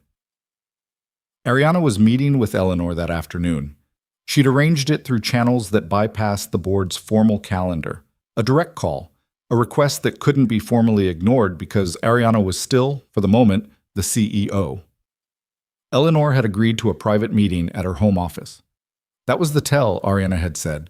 A formal meeting would have been at the company's legal office or boardroom. A home office meant Eleanor was already managing her own version of this situation quietly. Landon's role for the morning was surveillance. One last documentation run. Garrett had a source inside Hessian's building who'd flagged an 11 o'clock meeting between Carlisle and a communications consultant, which was the kind of meeting you scheduled when you were preparing a public narrative, which was the kind of meeting you scheduled when you were about to move. He left the apartment at 8:30. The Hessian capital offices occupied the upper 4 floors of a tower in the business district that had been designed by someone with a strong philosophical commitment to glass. Landon sat in a coffee shop across the street with a clear sightline to the building's main entrance and a cup of coffee he was drinking slowly. He texted Garrett at 9:15. In position. Garrett replied, meeting moved to 10:30. Carlisle arrived early. He's already inside. He drank his coffee and watched the entrance and thought about Ariana sitting in Eleanor Voss's home office, laying out 8 months of documented conspiracy in front of a woman who would decide the outcome based on the quality of the logic. And he thought, she's good at that. Whatever else she was extraordinarily good at walking into a room where the odds were not clearly in her favor and making the math work anyway. He'd watched her do it on phone calls. The way she built an argument, not from the emotional center outward, the way he would have, but from the structural foundation up, stacking premises until the conclusion felt inevitable. It was different from how he thought. He thought from the gut and then checked the logic. She thought from the logic and then, when she trusted you enough, let you see the gut underneath it. He'd been thinking lately about what it meant that she let him see the gut. He filed that thought with the other ones and watched the building. At 10:47, Philip Carlisle came through the lobby doors with 2 men beside him he hadn't come in with. Both were looking at phones. Carlisle was not looking at his phone. Carlisle was looking at the street with the particular quality of attention of someone who had just made a decision and was now measuring the space between himself and the consequences. Landon photographed them. Timestamp, location, faces. His phone buzzed. Garrett. Carlisle just filed the emergency session notice. 48-hour clock started 11 minutes ago. He was already walking back to his truck. He called Ariana as he drove. She picked up on the first ring. I know, she said. Garrett told me. I'm still at Eleanor's. How's it going? A brief silence that told him it was complicated. Eleanor she's thorough. She's been asking questions for 2 hours. That's not bad, it just means I need more time. You have 46 hours. I know the number, Landon. I know you know. He stopped. Sorry. I know. A pause, and her voice shifted into something less clipped. The documentation is landing well, the credential breach especially. Eleanor used to be a tech executive. She understands what that level of access means. The Hessian communications are the harder sell because of the chain of custody questions. A breath. The contractor's testimony is the linchpin. If Eleanor is persuaded by that, we're fine. If she isn't, she will be, he said. You don't know that. No, he said. But I know what a person looks like when they're looking for a reason to do the right thing. You said Eleanor's aligned with the institution. The institution survives if she acts. The math isn't complicated. She's 2 hours into a meeting she could have ended at any point. She's still there because she wants to be persuaded. A long pause. How are you so calm right now? Ariana said. I'm not calm, he said. I'm driving in city traffic at 11:15 in the morning, and I sent my daughter to a mountain cabin this morning, and I watched Carlisle walk out of his building looking like a man who'd just dropped a bomb timer. I'm not calm. I'm just occupied. That's the same thing for you, isn't it? Occupied and calm. He thought about it. Maybe. I'll call you when I'm done with Eleanor, she said. I'll be here. He drove back to the apartment and sat at the kitchen table with Garrett's full evidence package open on his laptop and read through it again with the methodical attention he used for job site safety reviews.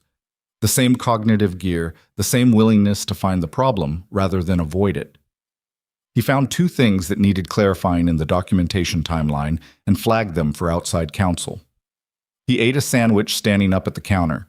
He checked in with Nolan, who reported that Sophie had arrived safely, had immediately assessed the cabin's structural adequacy, found it acceptable, and was at the kitchen table doing her book report on the laptop she'd packed without being asked. He texted Sophie directly. "How's the cabin?" She replied 4 minutes later. "The Wi-Fi is fast. There is a bird outside my window that is very loud. Nolan made eggs. They were okay." He sat with his phone in his hand, and the relief moved through him like a slow exhale that started somewhere deep. "Good," he typed back. "I'll call tonight." "Okay. Be careful, Dad." Second time she'd said that. He didn't examine why it felt like a weight he was grateful to carry. Ariana called at 2:17. He was still at the kitchen table. He knew from the first syllable. "She's filing the procedural review," Ariana said. "It'll be in front of the board by 5 o'clock. The emergency session notice is stayed pending review. Carlisle can't call the meeting until Eleanor rules." He let out a breath. "Okay." "She's not..."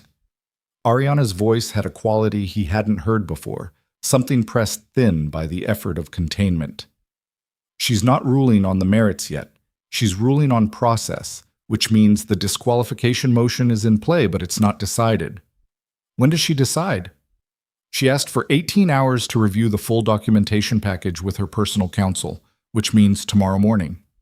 That's still inside the 48-hour window." "Barely." A pause. "Carlisle is going to figure out the session is stayed.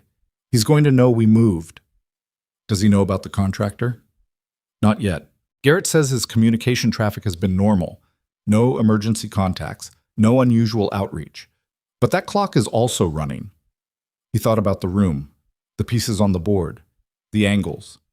"If Carlisle knows the session is stayed, he knows the disqualification motion is the threat," he said.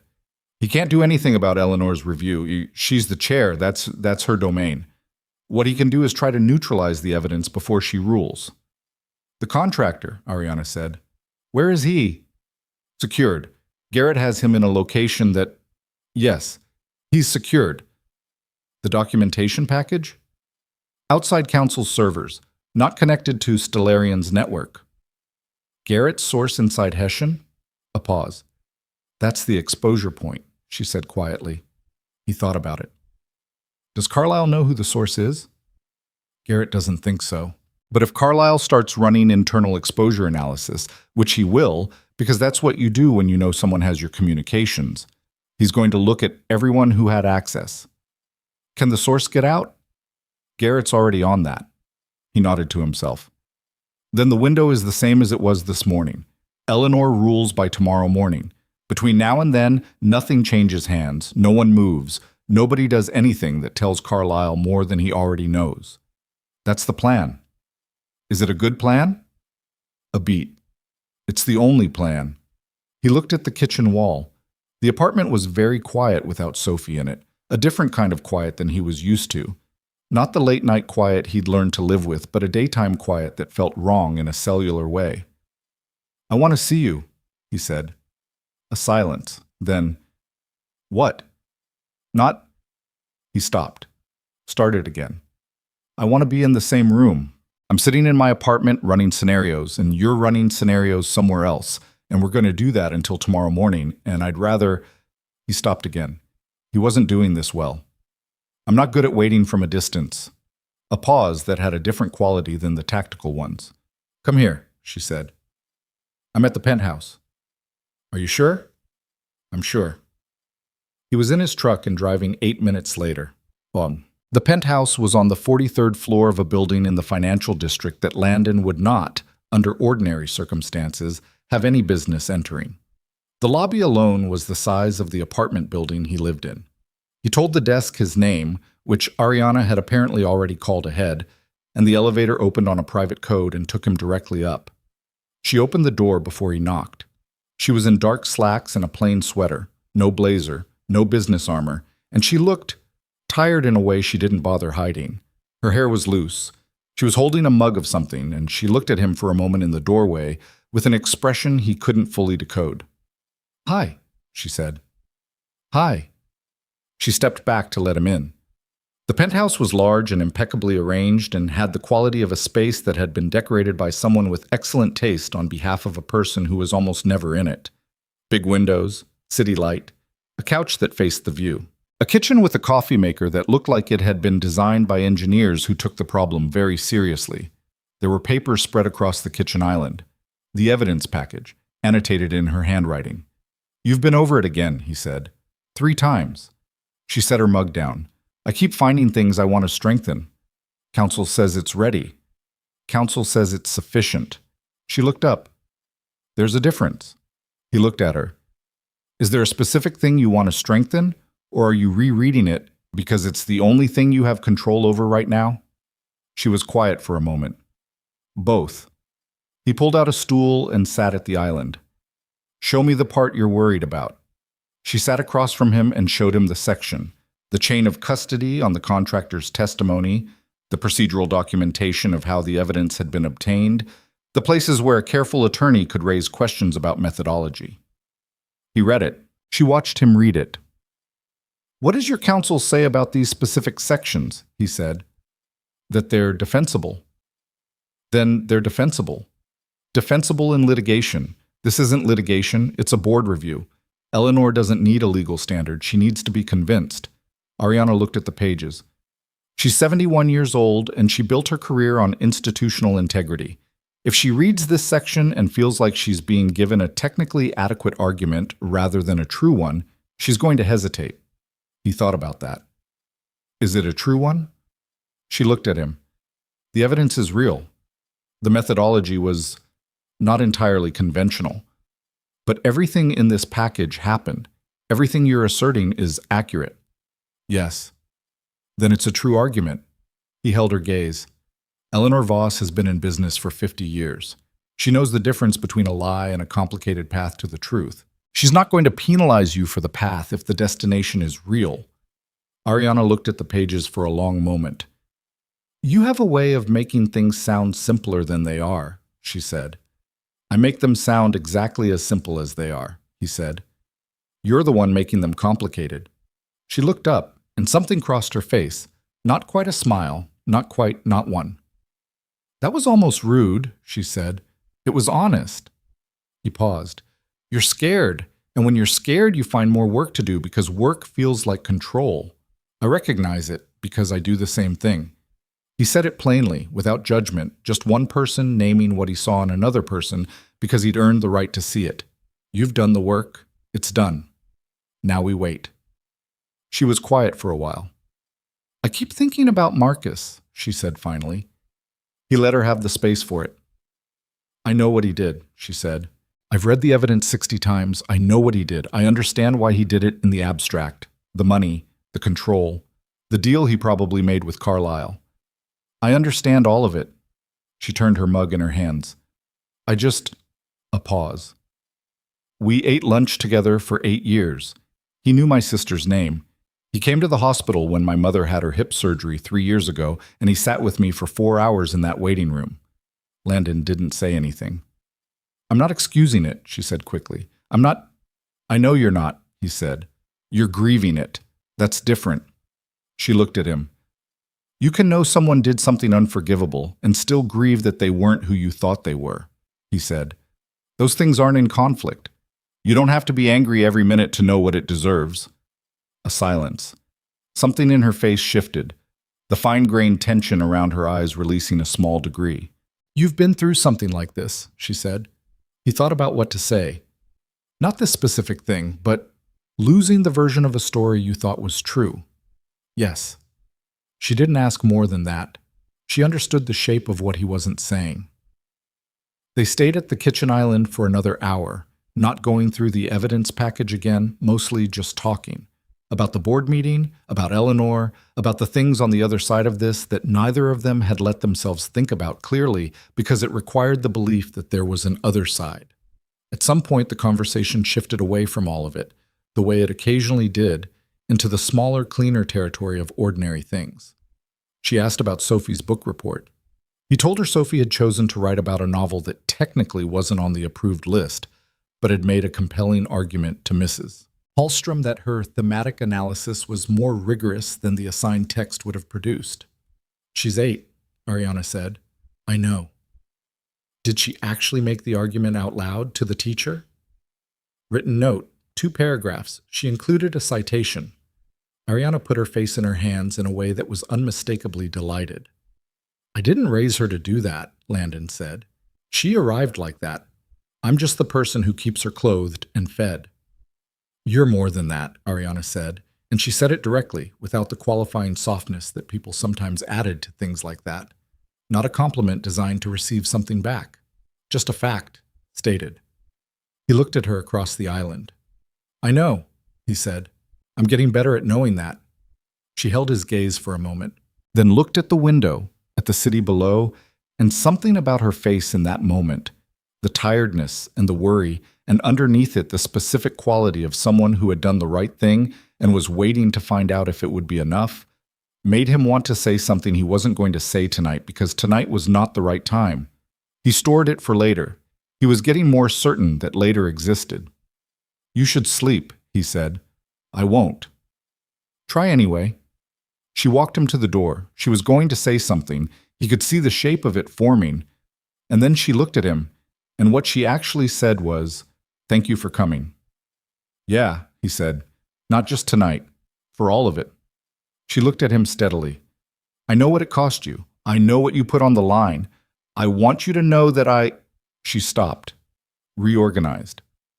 "I don't take it lightly. You and Sophie. I don't take any of it lightly." "I know," he said. "Do you?" "Yes," he said.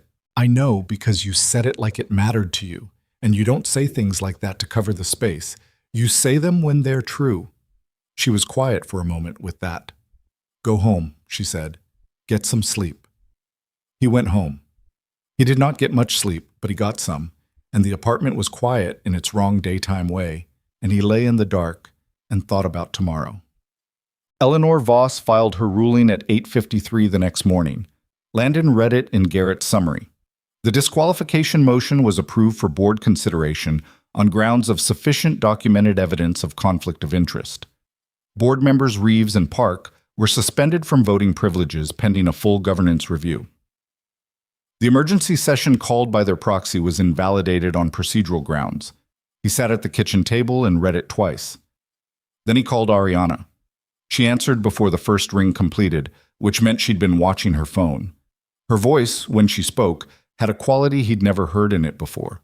Stripped of the management layer, the containment layer, everything she usually kept as infrastructure between herself and the things she was feeling. "It's done," she said. "I know," he said. "I just read it."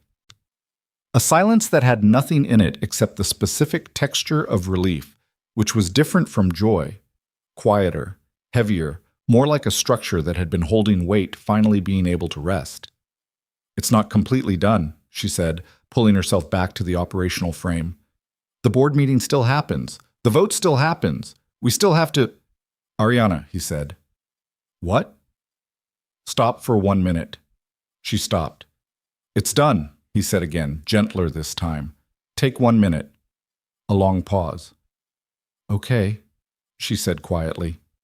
He sat at the kitchen table in his empty apartment and she sat wherever she was.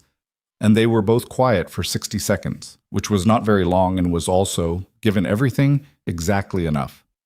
"I need to call outside counsel," she said. "I know." "And Diana, and I know." "Thank you," she said. "Stop thanking me," he said. "I'm going to keep thanking you, Landon. You might as well accept it." He almost said something. He let it go. "Go call your lawyer." "I'll call you later. I'll be here," he said. She hung up. He sat in the kitchen with the morning light coming through the window and the city going about its ordinary business outside and the apartment quiet around him, and he thought about all of it. The Meridian room and the blizzard and the navy blazer and the parking garage and the coffee shop and Sophie's gray-green eyes saying, "Be careful, Dad," at the door at 6:40 in the morning. And he thought about what came next. He called Sophie. She answered on the third ring. "Is it over?" she said, because she was Sophie and she had clearly understood more than he'd told her. "Getting there," he said. "Can I come home?" "Tomorrow," he said. "I'll drive up and get you." A pause. "Is Ariana okay?" He looked at the window. "Yeah," he said. "She is." "Good," Sophie said. And then, with the particular decisiveness she used when she'd settled something in her own mind, "I like her, Dad." He was quiet for a moment. "I know," he said. "You like her too." It wasn't a question. He didn't answer it as one. "I'll see you tomorrow," he said. "Do your book report." "I already turned it in." "Of course you did." Mrs. Hallstrom said the citation was unnecessary, but appreciated. "Of course she did." He hung up and sat in the apartment, and the morning light moved across the floor in the way it did this time of year, slow and pale and honest, and the city outside went on being the city, and he sat inside the quiet and felt, for the first time in longer than he could clearly remember, like the ground under him was solid enough to build something on. He wasn't sure yet what he was going to build. He was, for the first time in a long time, not afraid to find out. The board meeting happened 9 days later. It was not the emergency session Carlyle had tried to force. It was the regular session, now carried out under significantly altered conditions, with Reeves and Park suspended, with Carlyle's communications entered as evidence into the governance review, with Philip Carlyle himself declining to attend in person on the advice of counsel that outside counsel reported with a particular clipped satisfaction that Ariana recognized as the professional equivalent of a victory lap. Marcus Vail resigned the morning of the board meeting. He sent no letter, no statement, no communication to Ariana directly. His assistant sent a 2-line email to HR, and that was it. 8 years, 400 employees, a company built from nothing on borrowed server time and napkin math, and it ended in 2 lines from an assistant. Ariana sat with that for a morning, and then she filed it in the same place she'd filed the grief of it weeks ago, because she had already done that work and doing it again wasn't going to produce new results. The board meeting lasted 6 hours. The governance restructure motion failed 4-3, with Reeves and Park's suspended votes not counted. Ariana retained full executive authority. The board passed, unanimously, a resolution to refer the documented conspiracy evidence to federal authorities for review. When it was over, she walked out of the Stellarian boardroom and into the hallway, and she stood against the wall and she breathed, just breathed. Diana appeared at her shoulder with a bottle of water and the look of someone who had been holding an enormous amount together for a very long time and was also, privately, exhaling. "How are you?" Diana said. "I don't know yet," Ariana said. "Ask me in a week." Diana handed her the water. "Landon called," she said. "He said he didn't want to interrupt, but he wanted you to know he was thinking about you." Ariana looked at the bottle of water in her hands. "Tell him—" She stopped. Thought. "Tell him I'll call him tonight." "I already told him you'd call," Diana said. "He said he'd be home." She looked at Diana. Diana's expression was professionally neutral and had been for 20 years, but there was something at the edges of it that Ariana recognized as the particular expression of someone watching something they'd been hoping for finally starting to happen. "Don't," Ariana said. "I didn't say anything," Diana said. "Your face said something." "My face is a professional instrument," Diana said, and walked away. Ariana stood in the hallway with her water and the aftermath of 6 hours of boardroom combat settling through her, and she thought about calling him, and she thought about Sophie coming home from the cabin, and she thought about what came next. Not the company, not the legal proceedings, not the foundation idea that had been forming at the back of her mind for weeks, but the other thing. The thing she'd been storing in the same part of herself where he stored things that needed more time. She thought it might be time. She pushed off the wall and walked back toward the elevator, and the city was visible through the glass walls of the hallway, gray and alive and moving, and she walked through it toward whatever was next with the particular feeling of someone who had survived something that was supposed to stop her and hadn't, and who understood, maybe for the first time, that surviving was only the beginning of the thing. He drove up to the cabin the morning after the board meeting. It was a 4-hour drive through country that got progressively quieter. The city giving way to suburbs, the suburbs giving way to the kind of mid-distance towns that existed primarily to provide gas stations and diners to people passing through. And then the towns giving way to road and tree and the particular quality of winter light in the mountains that was different from city light in a way Landon had always found difficult to name. Cleaner, maybe. Less apologetic. He hadn't slept well. He hadn't expected to. The board meeting's outcome had moved through him more slowly than he'd expected. Not the rush of relief he'd anticipated, but something quieter and more complicated. The gradual decompression of someone who had been braced for impact for so long that the absence of impact felt disorienting. He'd sat in his apartment until midnight, talking to Ariana on the phone in the meandering, uncalculated way they talked when there was nothing tactical left to discuss. She'd told him about the boardroom. He'd told her about the drive he was planning in the morning. They'd talked past midnight without either of them noticing, and when he finally said goodnight, his voice had the particular hoarseness of a man who had talked more that evening than he usually did in a week. He drove through the mountains with the radio off and thought about the last 3 months, the version of his life that had existed before the Whitmore Grand, the apartment, the job, the Sophie-shaped center around which everything else arranged itself. That life had been real, and it had been his, and he had not been unhappy in it. He wanted to be clear about that, even just to himself. He had not been waiting to be rescued from anything. He had not been half a person looking for the missing part of himself. He had been a complete person, or close enough to complete, doing the work of being a father and a man, and someone who paid his own bills and drove to 4 stores for craft foam without complaint. He had not needed saving. And yet, he turned off the state highway onto the access road that Nolan had sent him directions for, and the trees closed in on both sides and the road turned from asphalt to packed gravel and then to something that was arguably neither. And he thought about Ariana sitting across from him in a coffee shop for the first time with Sophie between them. And he thought about her voice in a parking garage saying, "I think the thing at Aspen Ridge wasn't an accident." And he thought about the way she'd said, "I'm scared." Not managed, not contained, just the plain 2-word fact of it. And the way that had landed in him like something he'd been waiting to catch without knowing he was waiting. He didn't need saving, but he had been, for 4 years, very alone in the kind of way that became invisible once you got used to it. The way a sound that plays long enough stops registering as sound and just becomes the texture of the air.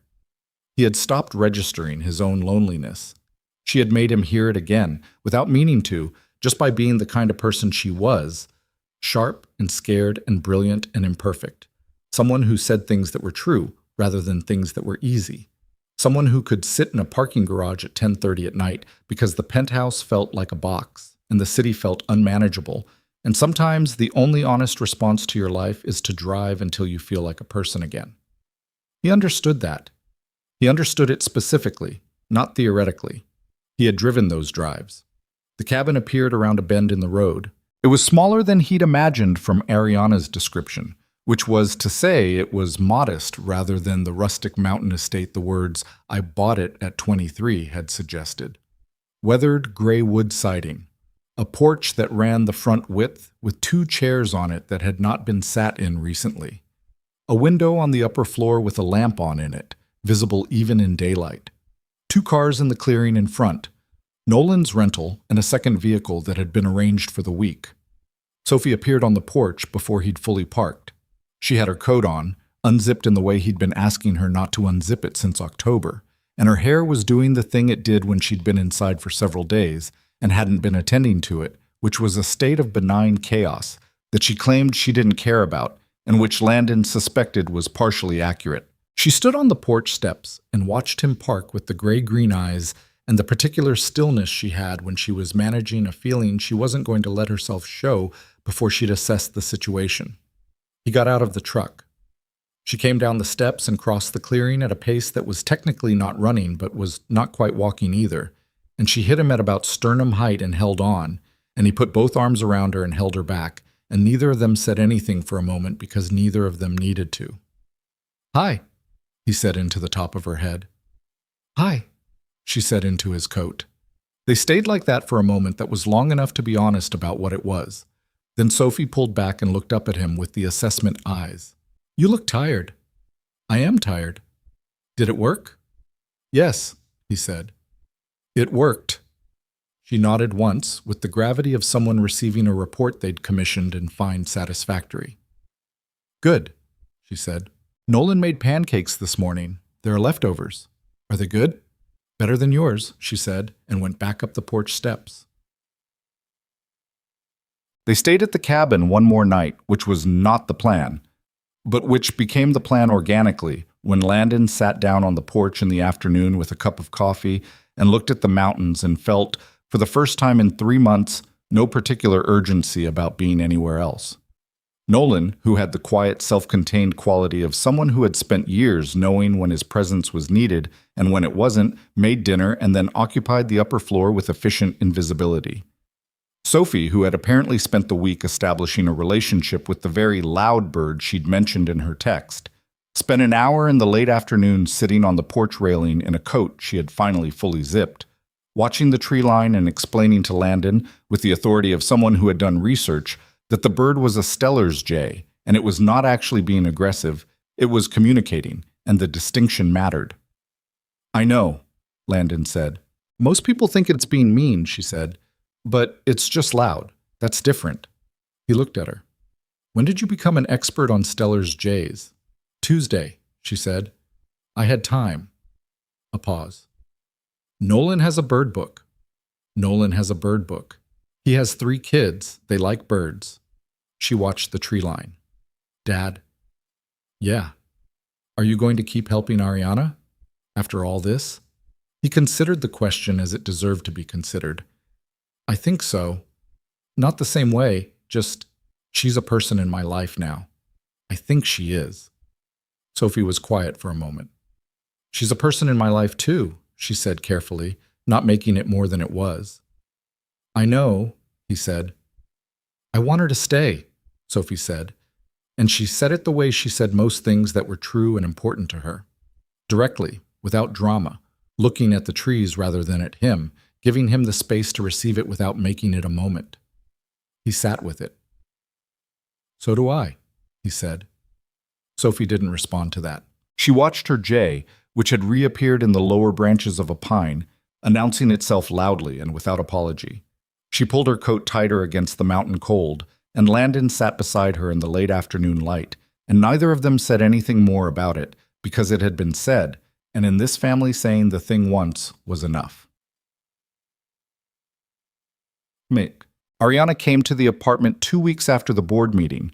It was not a planned visit. It had started as a phone call.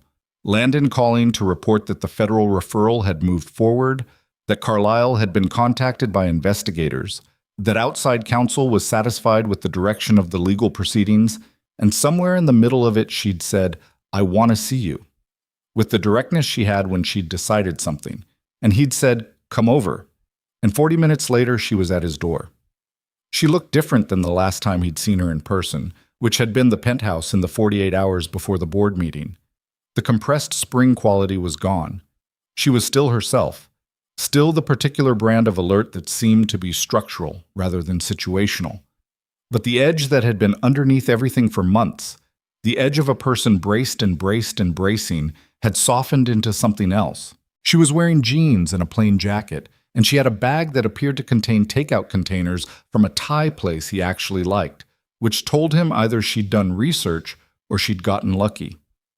"I didn't know what you'd want," she said at the door, holding up the bag. "That's from Lotus on 7th, he said. "Is it good?" "It's my favorite Thai place." She looked at the bag. "Diana may have had input." "I like Diana," he said, and stepped back to let her in. Sophie was at the kitchen table doing homework, and she looked up when Ariana came in and did the assessment, and then said hi, with the particular warmth she extended to people she had already decided about.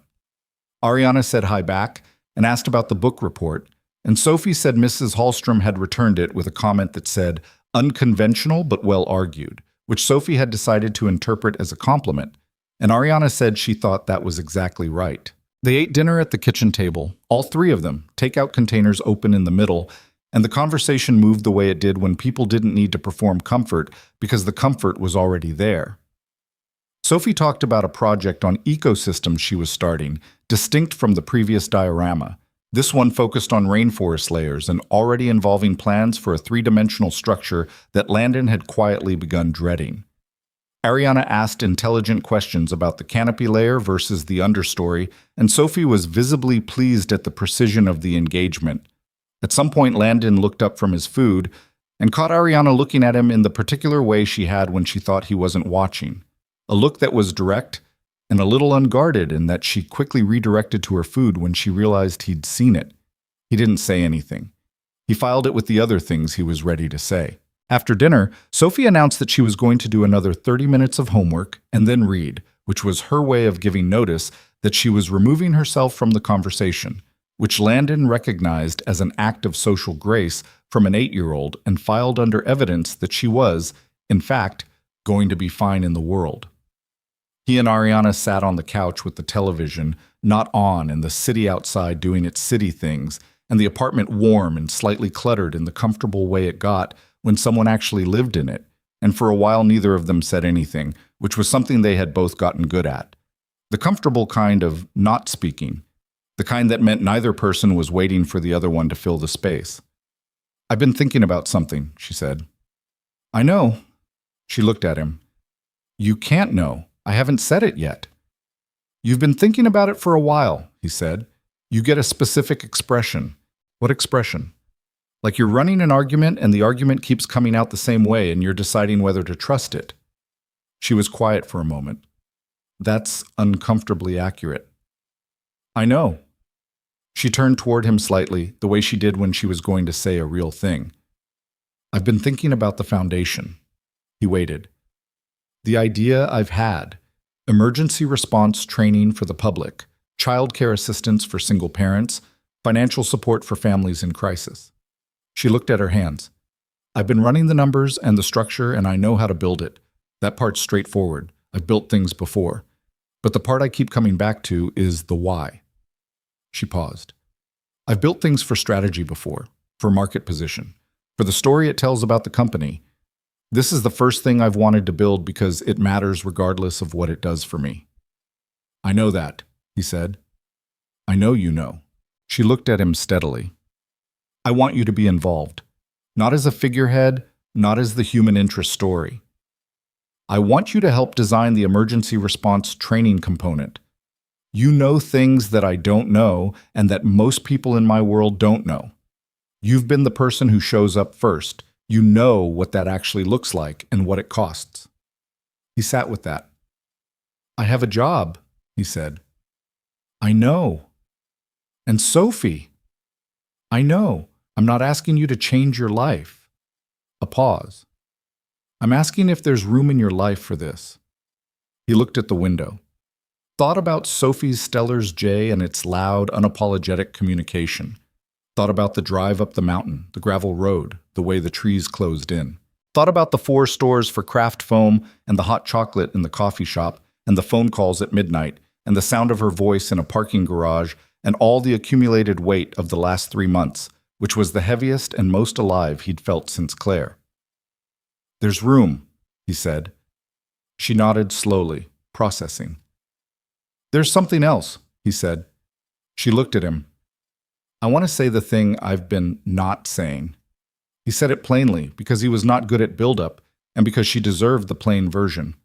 I'm not asking you for anything. I'm not presenting an ultimatum or a condition.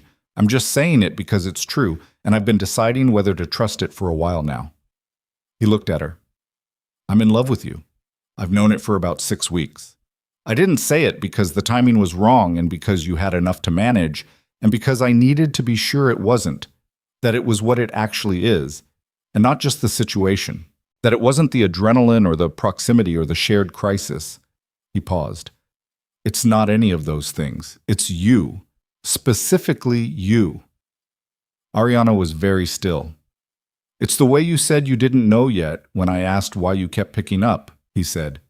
"It's the way you told Sophie that yes, it was lonely without hedging it or dressing it up. It's the way you drive around a parking garage at 10:30 at night because you need the city to feel manageable. It's the way you ran back through 8 years of a friendship and refused to lie to yourself about what you found, even though lying would have been easier." He stopped. "You're not easy. You're not convenient. You are genuinely one of the most complicated people I've met, and I want to be someone in your life, properly, if that's something you want." The apartment was very quiet.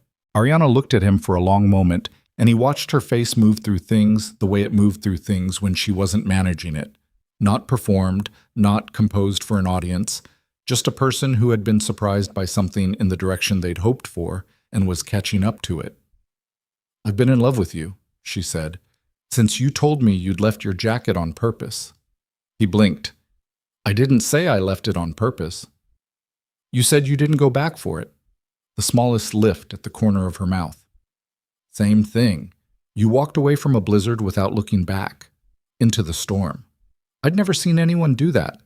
She shook her head slightly. "And then you showed up at a coffee shop in the actual jacket, and it really wasn't very impressive, and I thought, this person is exactly who he appears to be. He's not performing anything. That's just who he is." He was quiet. "That's not something I know how to find," she said. "I know how to find competence. I know how to find intelligence. I know how to find ambition. I do not know how to find a person who is simply, entirely themselves, without apology, without performance." She looked at him. "I didn't know I was looking for it. I found it anyway."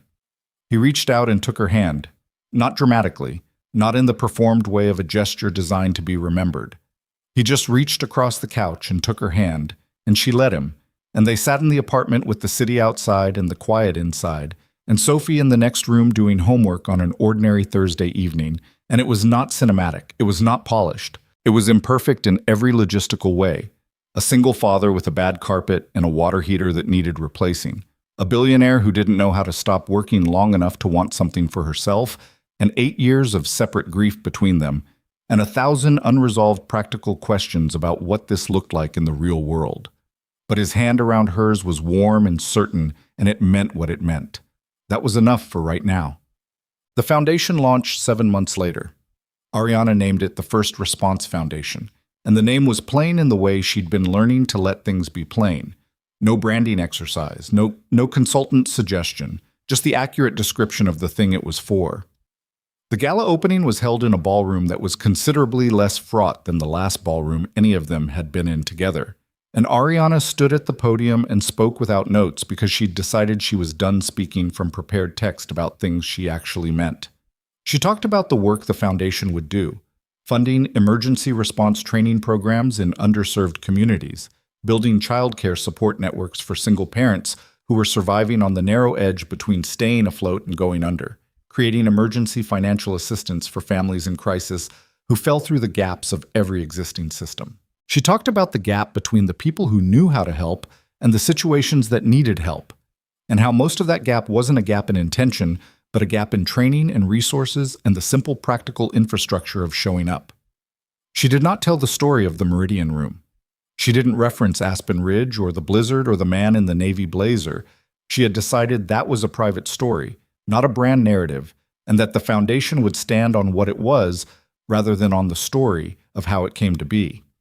What she said, near the end, was this: "The most important things I've learned in the last year were not in any boardroom. They were in a coffee shop and in a parking garage and on the phone at midnight and in an apartment with bad carpet.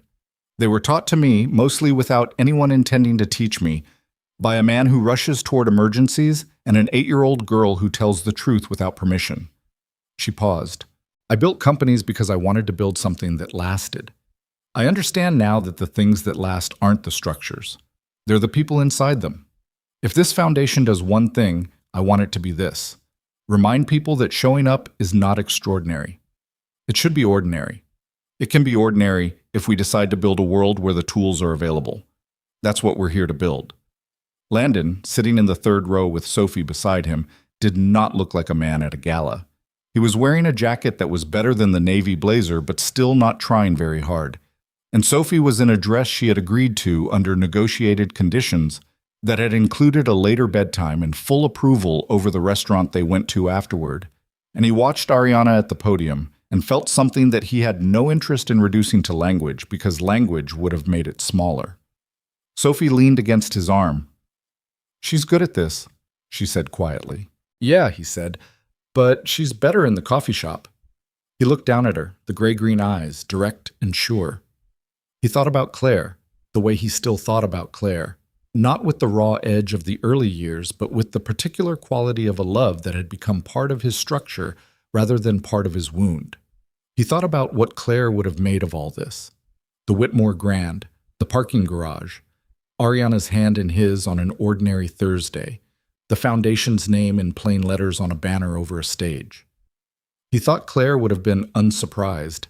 He thought she would have looked at him with the gray-green eyes their daughter had inherited and said, "What took you so long?" "Yeah," he said to Sophie. "She's better in the coffee shop." Sophie nodded as if this confirmed something she'd already known, and went back to watching the stage. After the event, when the room had thinned and the catering staff had begun the quiet efficiency of a cleanup, the three of them stood outside on a terrace that looked over the city in the cold February night. Sophie had her coat zipped, which Landon noted with private satisfaction. Ariana had her arm through his, something she'd started doing in recent months, with the ease of something that had always been there.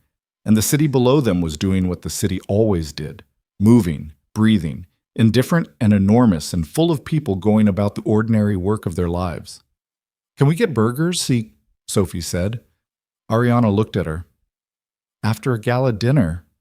"The food was good, but there wasn't enough of it," Sophie said. "They did very small portions. It was a gala." "That's not a food philosophy. That's an event type," Sophie said. Landon said nothing. He was committed to not taking sides in this particular category of exchange, which had become something he actively enjoyed witnessing. Ariana looked at him. "You're not helping." "I'm staying out of it." "Dad agrees with me," Sophie said, without evidence and with total conviction. "I didn't say—" "He has the face he makes when he agrees but doesn't want to say so," Sophie said. "I know that face." Ariana looked at him. He attempted neutrality. She studied his face for a moment and then said, "She's right. You do have a face." "I don't have a face." "You have a very specific face," Ariana said. "Dad," Sophie said, "let's get burgers." He stood on the terrace in the February cold with his daughter on one side and Ariana's arm through his, and the city spread out below them in all its complicated lit-up existence. And he thought about the word family. Not in the clean version where everyone is whole and nothing is missing, but in the real version, where the people in it carry their separate scars and their separate histories and their separate ways of being afraid, and choose each other anyway, imperfectly, on an ongoing basis, without guarantees. He thought about what it cost to love people, the specific vulnerability of it, the way it made the world feel larger and more dangerous and more worth being in, all at once. He had been afraid, after Claire, that he would run the math on that cost and decide it was too high, that the thing he'd learned from loss was to protect himself by wanting less. He had been wrong about that, or rather, he had been right that the cost was real and high and not something you got around. He had been wrong about what that meant. The cost wasn't a reason to want less. It was proof that the thing had value. You didn't count the cost of something that didn't matter. He looked at Sophie, who was already making the specific face she made when she thought a decision was going her way. And he looked at Ariana, who was looking at him with the look she had when she wasn't managing herself. And he thought, this is the thing. This ordinary cold terrace, these two people, the city below, the prospect of burgers at 9:30 at night. This is the thing that the boards and the battles and the blizzard were all in the service of, though none of them could have known it at the time. This is the thing. "Burgers," he said. Sophie raised a fist in the quietly triumphant way she had. Ariana leaned into him slightly. "There's a place I know on 5th, she said. "Good fries, late hours." "Of course you know a place," he said. "I know a lot of places," she said. "That's one of the things I bring to this arrangement." "One of them," he agreed. They went inside to get their coats. Later, much later, after the burgers and the fries and Sophie falling asleep in the back of the car on the drive home and having to be carried inside, which she was technically too old for and which she submitted to with the dignity of someone choosing not to make an issue of it, Landon stood at the kitchen window with a last cup of coffee and the city quiet outside and the apartment warm behind him. Ariana was on the couch with her shoes off and a glass of water reading something on her phone, and he turned and looked at her from the kitchen, and she looked up, and their eyes met across the apartment, and neither of them said anything, and it was the kind of ordinary moment that had no drama in it and no significance except everything. He thought about the night of the blizzard, the Meridian room, the woman on the floor, and the instinct that had moved him across the room before he'd made a decision. The jacket he'd left behind. The storm he'd walked back into without looking over his shoulder. He had not been looking for this. He had not been waiting for this. He had just been there, in the right place, doing the only thing he knew how to do, which was show up when something needed doing and stay present in his own life, even when it was hard, and love the people in his care with everything he had. He had just been himself. And it had led without plan or design or anyone's intention to this kitchen, this apartment, this woman on his couch, this daughter asleep in the next room, this future that none of them had engineered and all of them had somehow, in their separate ways, been moving toward. There was something in that worth understanding, something that sat underneath the love story and the corporate conspiracy and the mountain cabin and all of it. Something smaller and more important than any of those things. You didn't find the life you wanted by designing it. You found it by being honest about who you were and what you could offer and what you needed, and by showing up when showing up was hard, and by being present in the ordinary, unremarkable moments that looked like nothing and were actually everything. By not walking away from things that scared you. By not waiting for the right time or the perfect version or the guaranteed outcome. By rushing toward the thing in the storm, even when you didn't know what it was, even when the room was full of people standing still. Most people stood still. The difference between the life you had and the life you wanted was usually just that, the willingness to move. Landon turned back to the window and looked at the city, and then looked back at Ariana on the couch, and she was already looking at him. And she lifted an eyebrow that said, "What are you thinking about?" And he shook his head slightly in the way that meant nothing, or everything, I'll tell you later. And she held his gaze for a moment, and then went back to her phone. He drank his coffee. The snow was starting again outside, light and steady, the kind that didn't announce itself. The kind that covered everything quietly, without drama, while no one was watching. He watched it fall. He thought about a stranger in a blizzard, and a life that had changed in the time it took to cross a room, and how the things that mattered almost never announced themselves. They just arrived in the middle of ordinary evenings, dressed in unremarkable jackets, moving toward the thing that needed doing.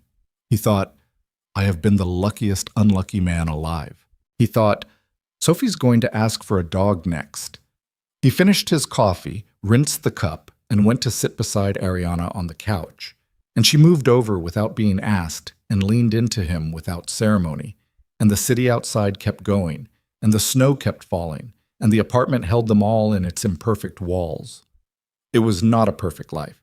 It was, without question, the right one.